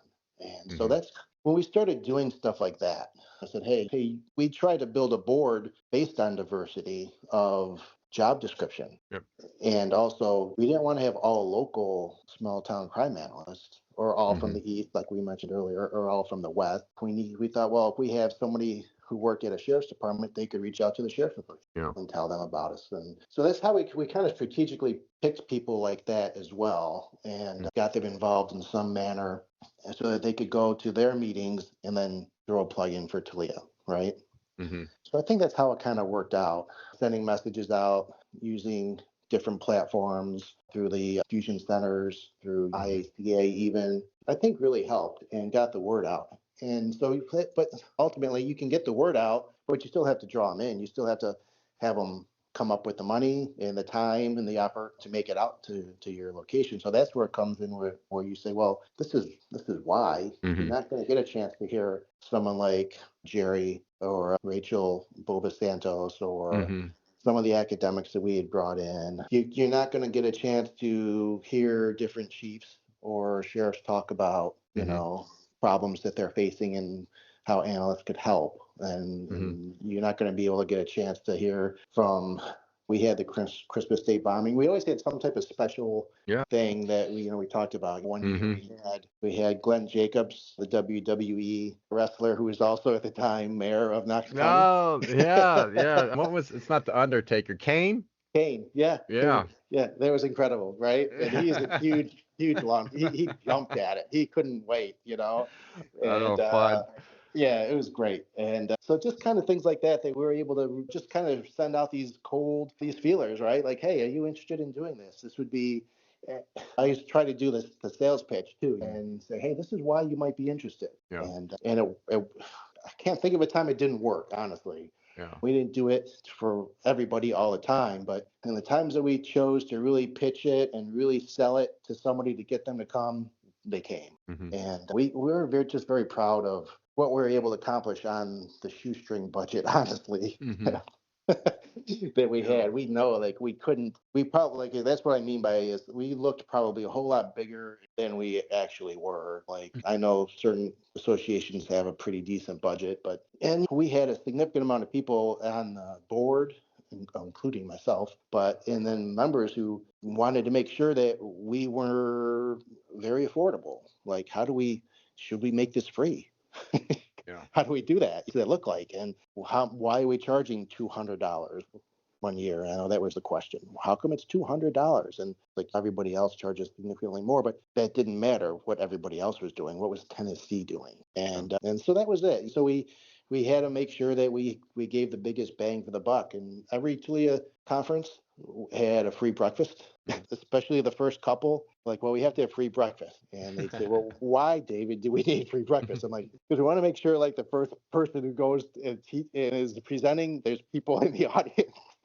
Yeah. It's like, if you give them free breakfast, they come down and they're going to be right there. And so they're just going to go. And I'm like, I didn't want our main speaker or whoever it was to be embarrassed by having just a very small amount of people there, because they didn't feel like, oh yeah, I'll go down later or I'll wait for the one I really want to hear. So we just did kind of like the thinking about how we did some of that stuff. And so it was really so successful that it became a TALEA thing. It's like, this is what we're kind of known for, so we have to keep doing it. So it didn't really matter what the cost was. We ended up making sure that we covered it. So that just took it. Insider note here, it didn't hurt that I, at one time in the private sector, worked security as the security director for a hotel.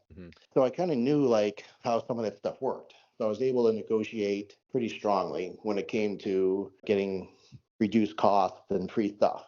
So again, it's just another way of, like I said, we probably looked a whole lot bigger and more together than what we really did, what we really were. But that's something, like I said, we're proud of that. We were always wanting to have like interesting T-shirts, right? Or great giveaways. Or one year, I think the last year, we did Yeti products with TALEA branded Yeti products. We're like, well, who's doing this? Well, nobody's doing it. So, well, no, let's do it then. And it's just something that we could say that we did. That was kind of cool, and we ended up getting a deal with Yeti and doing stuff. So it's just stuff like that we thought of that we think really worked out. All of our night outs we thought had to be amazing, and each year we thought, how do we do better than this? And we thought, well, we can't do better than, but we always end up doing it. And the one you went to, we did the Wild Horse Saloon downtown. Yes. Famous place, and that was terrific, right?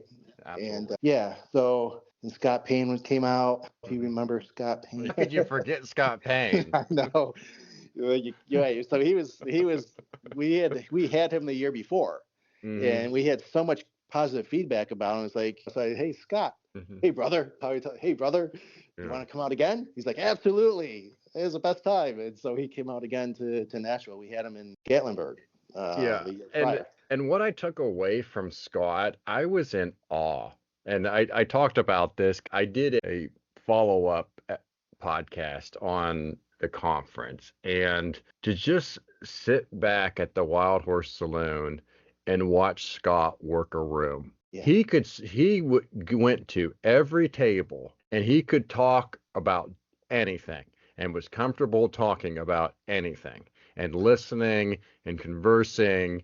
And as an analyst that sometimes you're shy or intimidated or socially awkward, I was amazed just watching him do his thing. Yeah, absolutely. Absolutely. Yeah. He did similar to in Gatlinburg the year prior. We had him out, and shout out to Tennessee Gang Association for giving me the heads up to consider Scott. I said, really? Should I bring?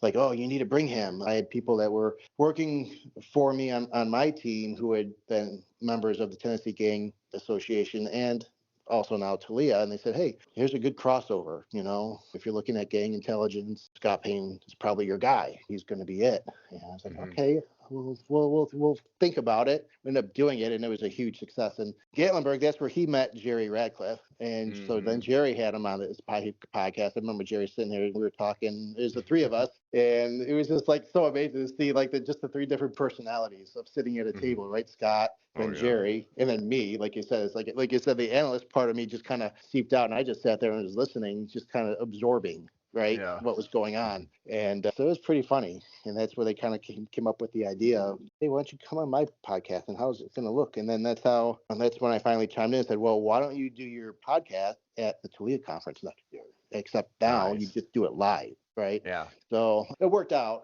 Just another cool thing I think that we did, that just getting great minds together, great people together, talking about how do we make something unique and a little bit different, but still keep the same flavor each year. So like I said, you always have to, I think looking back, you really have to give credit to all the people that were involved with the suggestions and just helping you put things together and backing you when you decide to, this is what we're going to do. Because if you don't get backed, then you're kind of left on an island, and it might fall apart. So big shout out to all those TDOC folks that helped me and worked on TALEA and were part of TALEA, Robert Lamb and Chris Bernard and others who were really part of that on the back end, just putting things together, helping us stuff gift registration bags. You got 300 registration bags, someone's got to put stuff in them, you know? Yeah. So it's like you could have the same three people trying to do everything, but after a while, it's like you just can't. You need all these other people that are willing to help and so run sound for you. And if you have 3-4 different rooms going at once, well, you've got each one has its own setup. Which, like in the first conference, you had sound, you had lights, you had all these things going on, right? Chairs and making sure you had everything set up properly and everything was working. But now, if you expand it to 3 or 4 different rooms, well, you just multiplied the chances of you having a problem, right? Yeah. Not in one room, but now you have 3 or 4 that you're worried about. So guys like Chris and Robert Lamb, they really helped with stuff like that, staying in a room and making sure that they were kind of like the troubleshooter. Stuff like that was just vital for us to pull this type of stuff off. Yeah. And like you mentioned bags. This is every once in a while something will just bug me, and I know some people love the bags.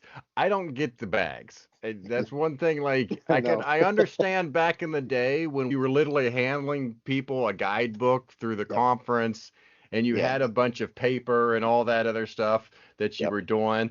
But now it just seems like I get this bag and it may have 2 or 3 pieces of paper in it, flyers, and I just collect them over the years. And I'm like, why do we have these bags and that I don't even care about once the week is over? Yeah, I mean, it's just the remnant of days gone by where that's what you did back when pre-internet, when you couldn't post your agenda online or post a PDF online and people could download it themselves. And you're right. And then I'm completely with you on it. And I'm like, why are we doing this? Aren't we in the 21st century? Kind of move forward. And oh man, the pushback. Yeah, people love them. You have to have a bag. You have to. Yeah. Like all we're doing is okay, let's just not put, like, I would sometimes use terms. I'm like, well, let's make sure it's not junk. Don't give people junk. just make sure it's something good, right? Let's pick something good so that if they get the bag, they're like, oh, I'm glad I got this bag, not like I'm throwing it out as soon as I get it. And of course, it has to have the map, right? Especially at Opryland, that you actually did need a map, how enormous that place is. But it's funny how people made fun of me for getting lost. I got lost all the time. No, I think everybody did. Whether you admitted it or not, that's something else. Yeah, but that's probably why I admitted it. I was like, you go up and down and up a ramp, down a ramp. You didn't stay on the same level the whole time. That was the thing. And that's part of putting the conference together too. Well, one, getting back to the bags, there's a cost to that, Jason. And I hated the cost of it. It was small, but I was like, I need to reach out. And so that's how we actually had for quite a long time. LexisNexis would always give us free bags. I'd ask them, hey, can you, how many bags you need? And I'm like, well, one year it's like 150. Oh, okay, no problem. And I was like, oh, wow. Okay, great. So I just would reach out to them every year, and they would come anyways every year. And so, so it's like, how do I, because it's like, I don't want to be buying these things and paying for these things if people don't value them, And so anyways, it did work out. There's a small but vocal minority who love the bags and love the stuff inside the bag. Oh man. So we did it. But it takes you a couple hours, and then you have to find people to do it, or else you're going to do it. And then that pulls you off of something else. And so, it's like just the back end stuff that people just kind of don't realize. And for these small associations, I know IACA always has like a huge amount of people, of volunteers to do that, but we just didn't. Yeah. So it's kind of hard to segue, but TALEA did come to an end. And you're a couple years removed. There's probably certain stuff you are and are not going to talk about, but I did want to ask you about the end of TALEA and what caused it. Yeah, well, TALEA ran its course, like all things. It ran its course.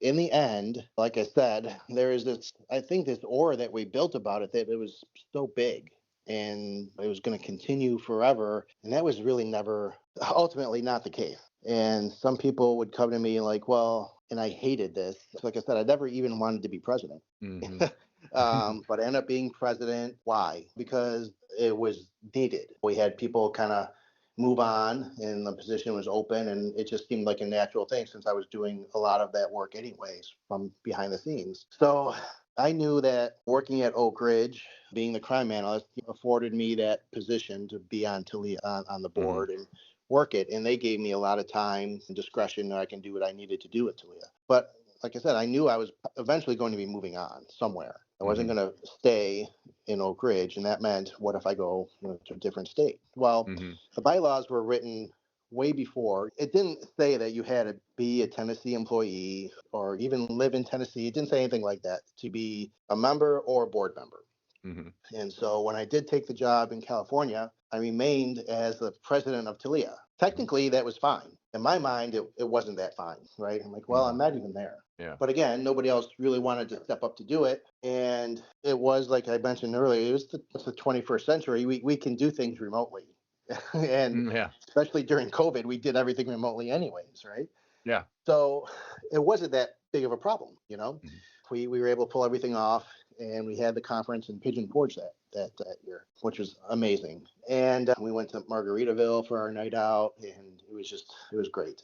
But anyways, again, I was like, well, I'm not going to be around forever. I'm not going to be wanting to do this, even though it was the love of my life at that moment, right? Doing it and being involved. But like when I was at TDOC, people would say, well, David, you're Mr. TALEA. You are TALEA. And I hated that just inside, because that made me feel like, well, if I leave, does it fall apart? Yeah. And then I would feel like, and I said this to people at the time, I'm like, I would feel like a failure if I didn't properly set this up for success after.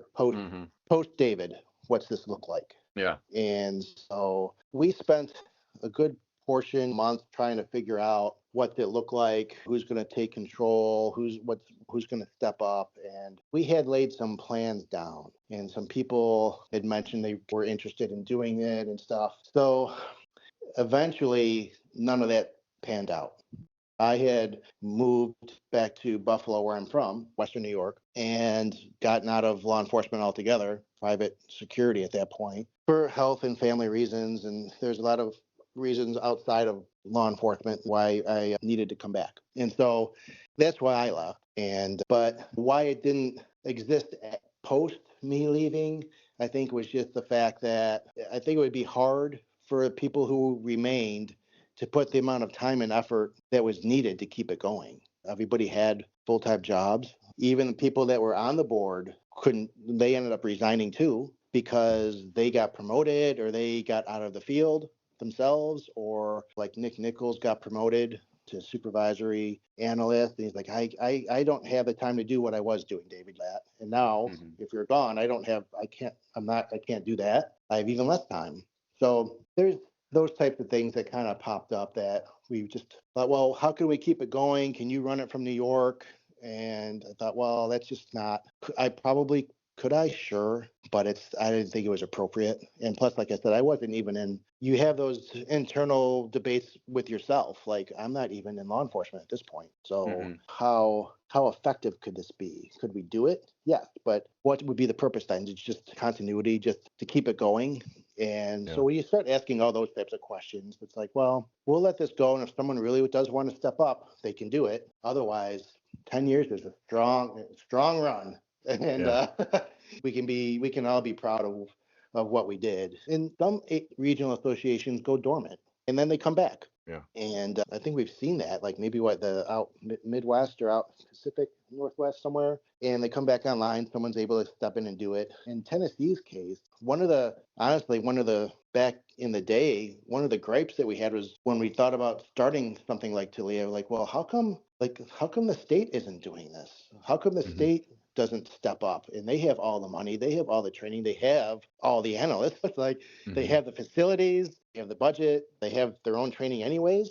It's like it just seemed like a natural fit, but it just wasn't on the agenda or on the radar for them to do it. And then a lot of people are like, well, we're not really sure outside of TBI, frankly. There's a discussion of, do we really want them to do it? Then we lose a say in how we build it. So that's what we were most proud of, I think, with TALEA, was it was just grassroots, ground up. And we decided, well, we can do it on our own, and we can we can grow it. And then we're outside of control from the state or the federal authorities as far as what you're going to do, what you're going to say, who's going to teach, how you're going to do it. So that's something that we did that's now gone. So I know that I know folks from TBI who attended TALEA previously went and started an association for Tennessee.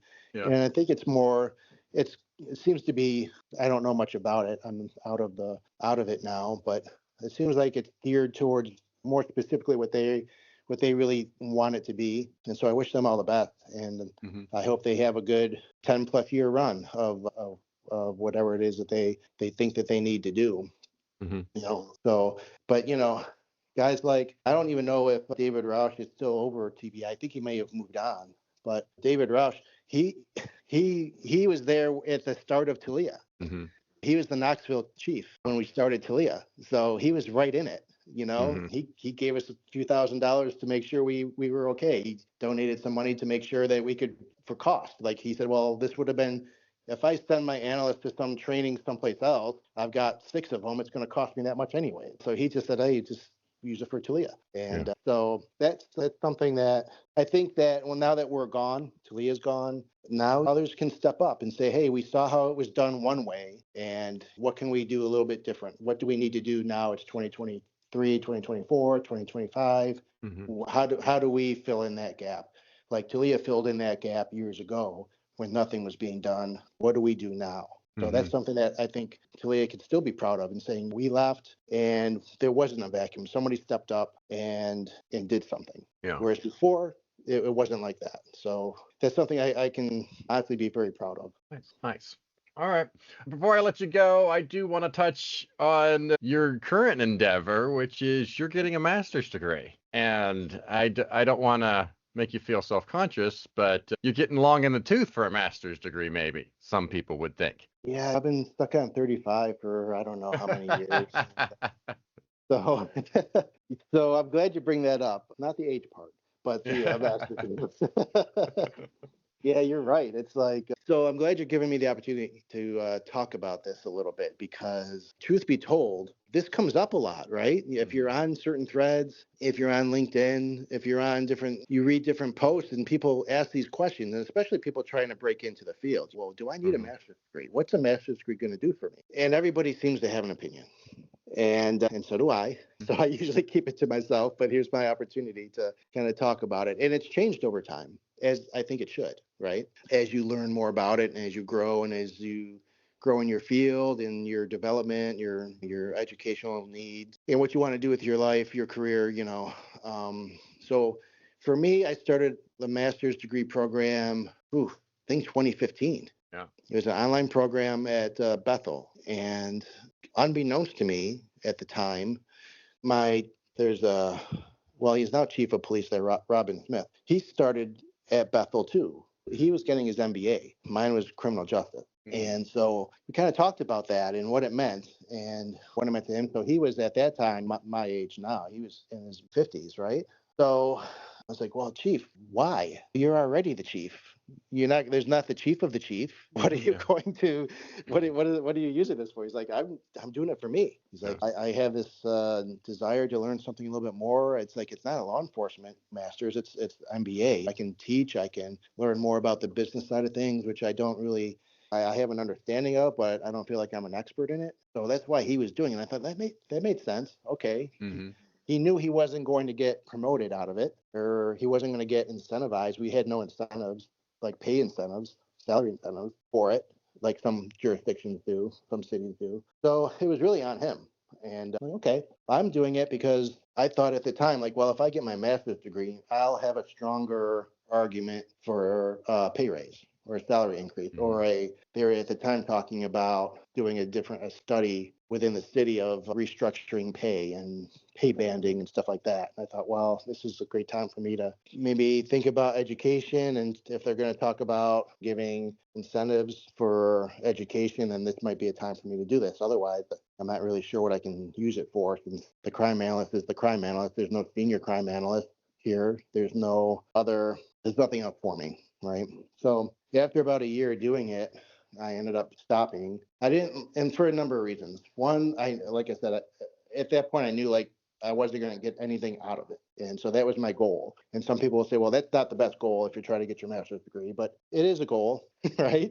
You always, you do something, you accomplish something to get something out of it most of the time, right? That's why we all got our bachelor's degrees, right? To get into a job that requires a bachelor's degree. So I stopped. I didn't really like the online part of it either, to be honest with you, at least the way it was structured at that time.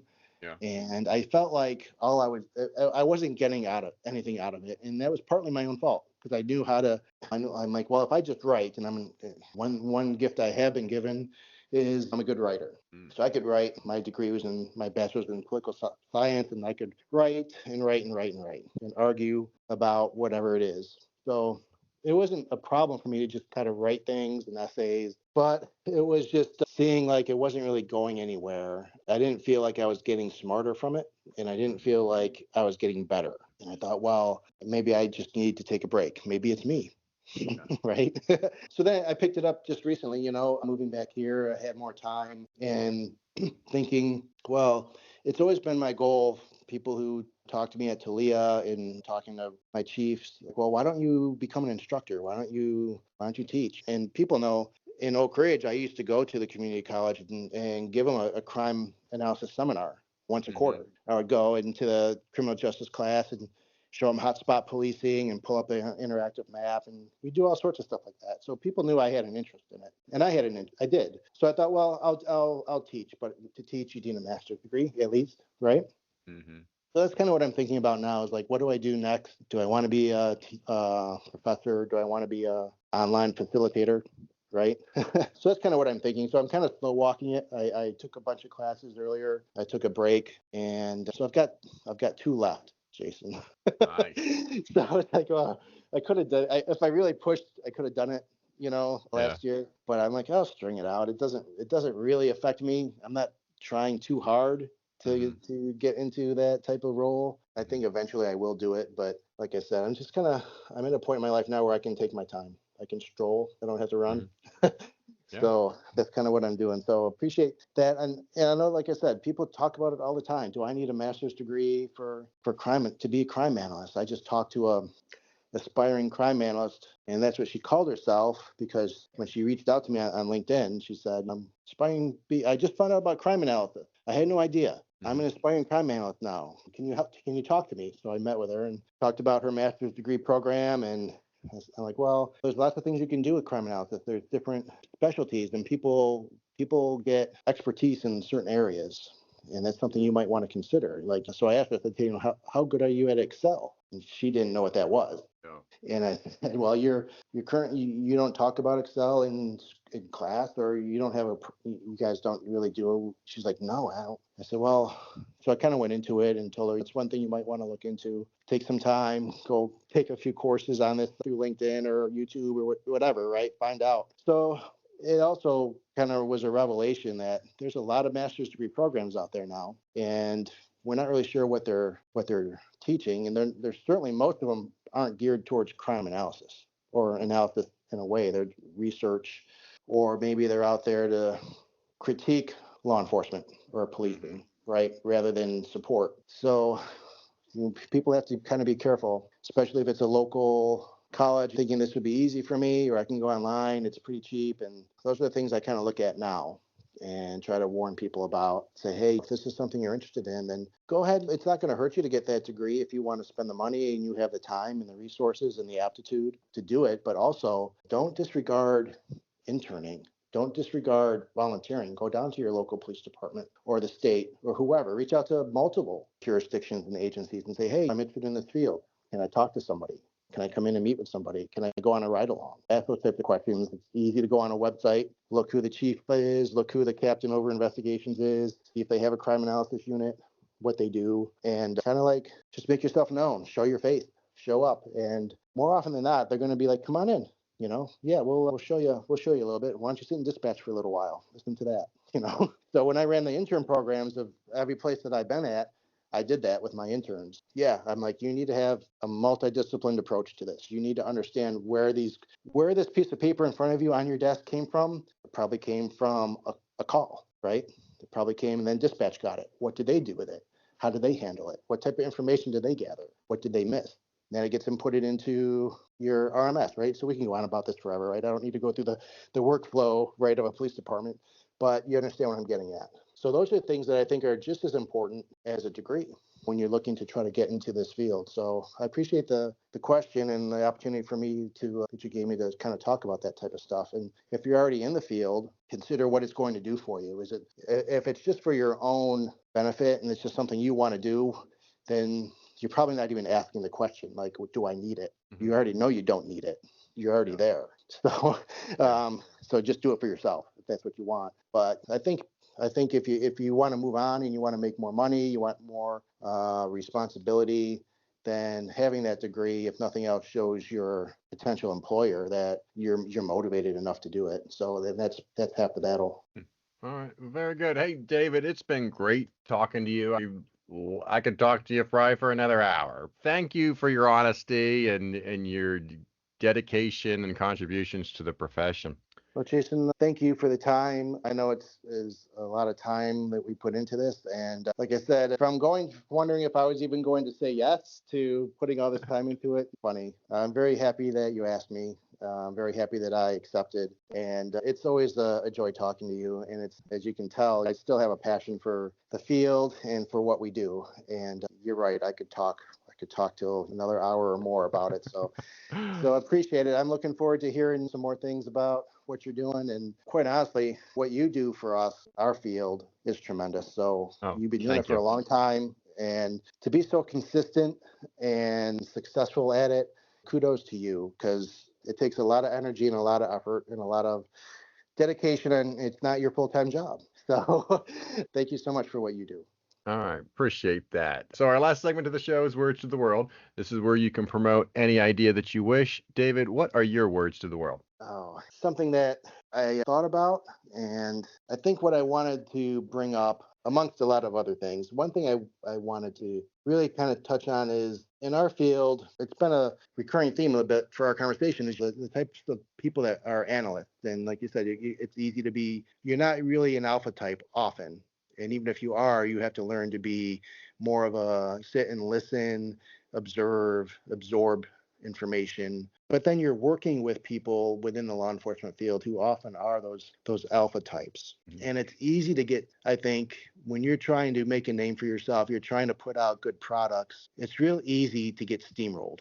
You put an effort into something that's good.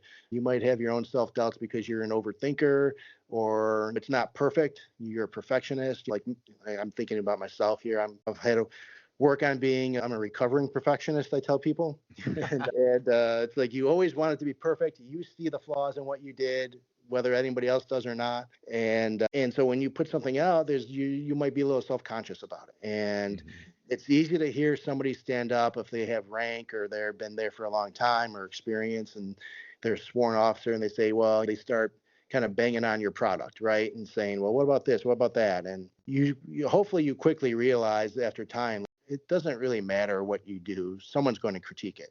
And it might not even be the product. It just might be they just don't like you or they don't like your position.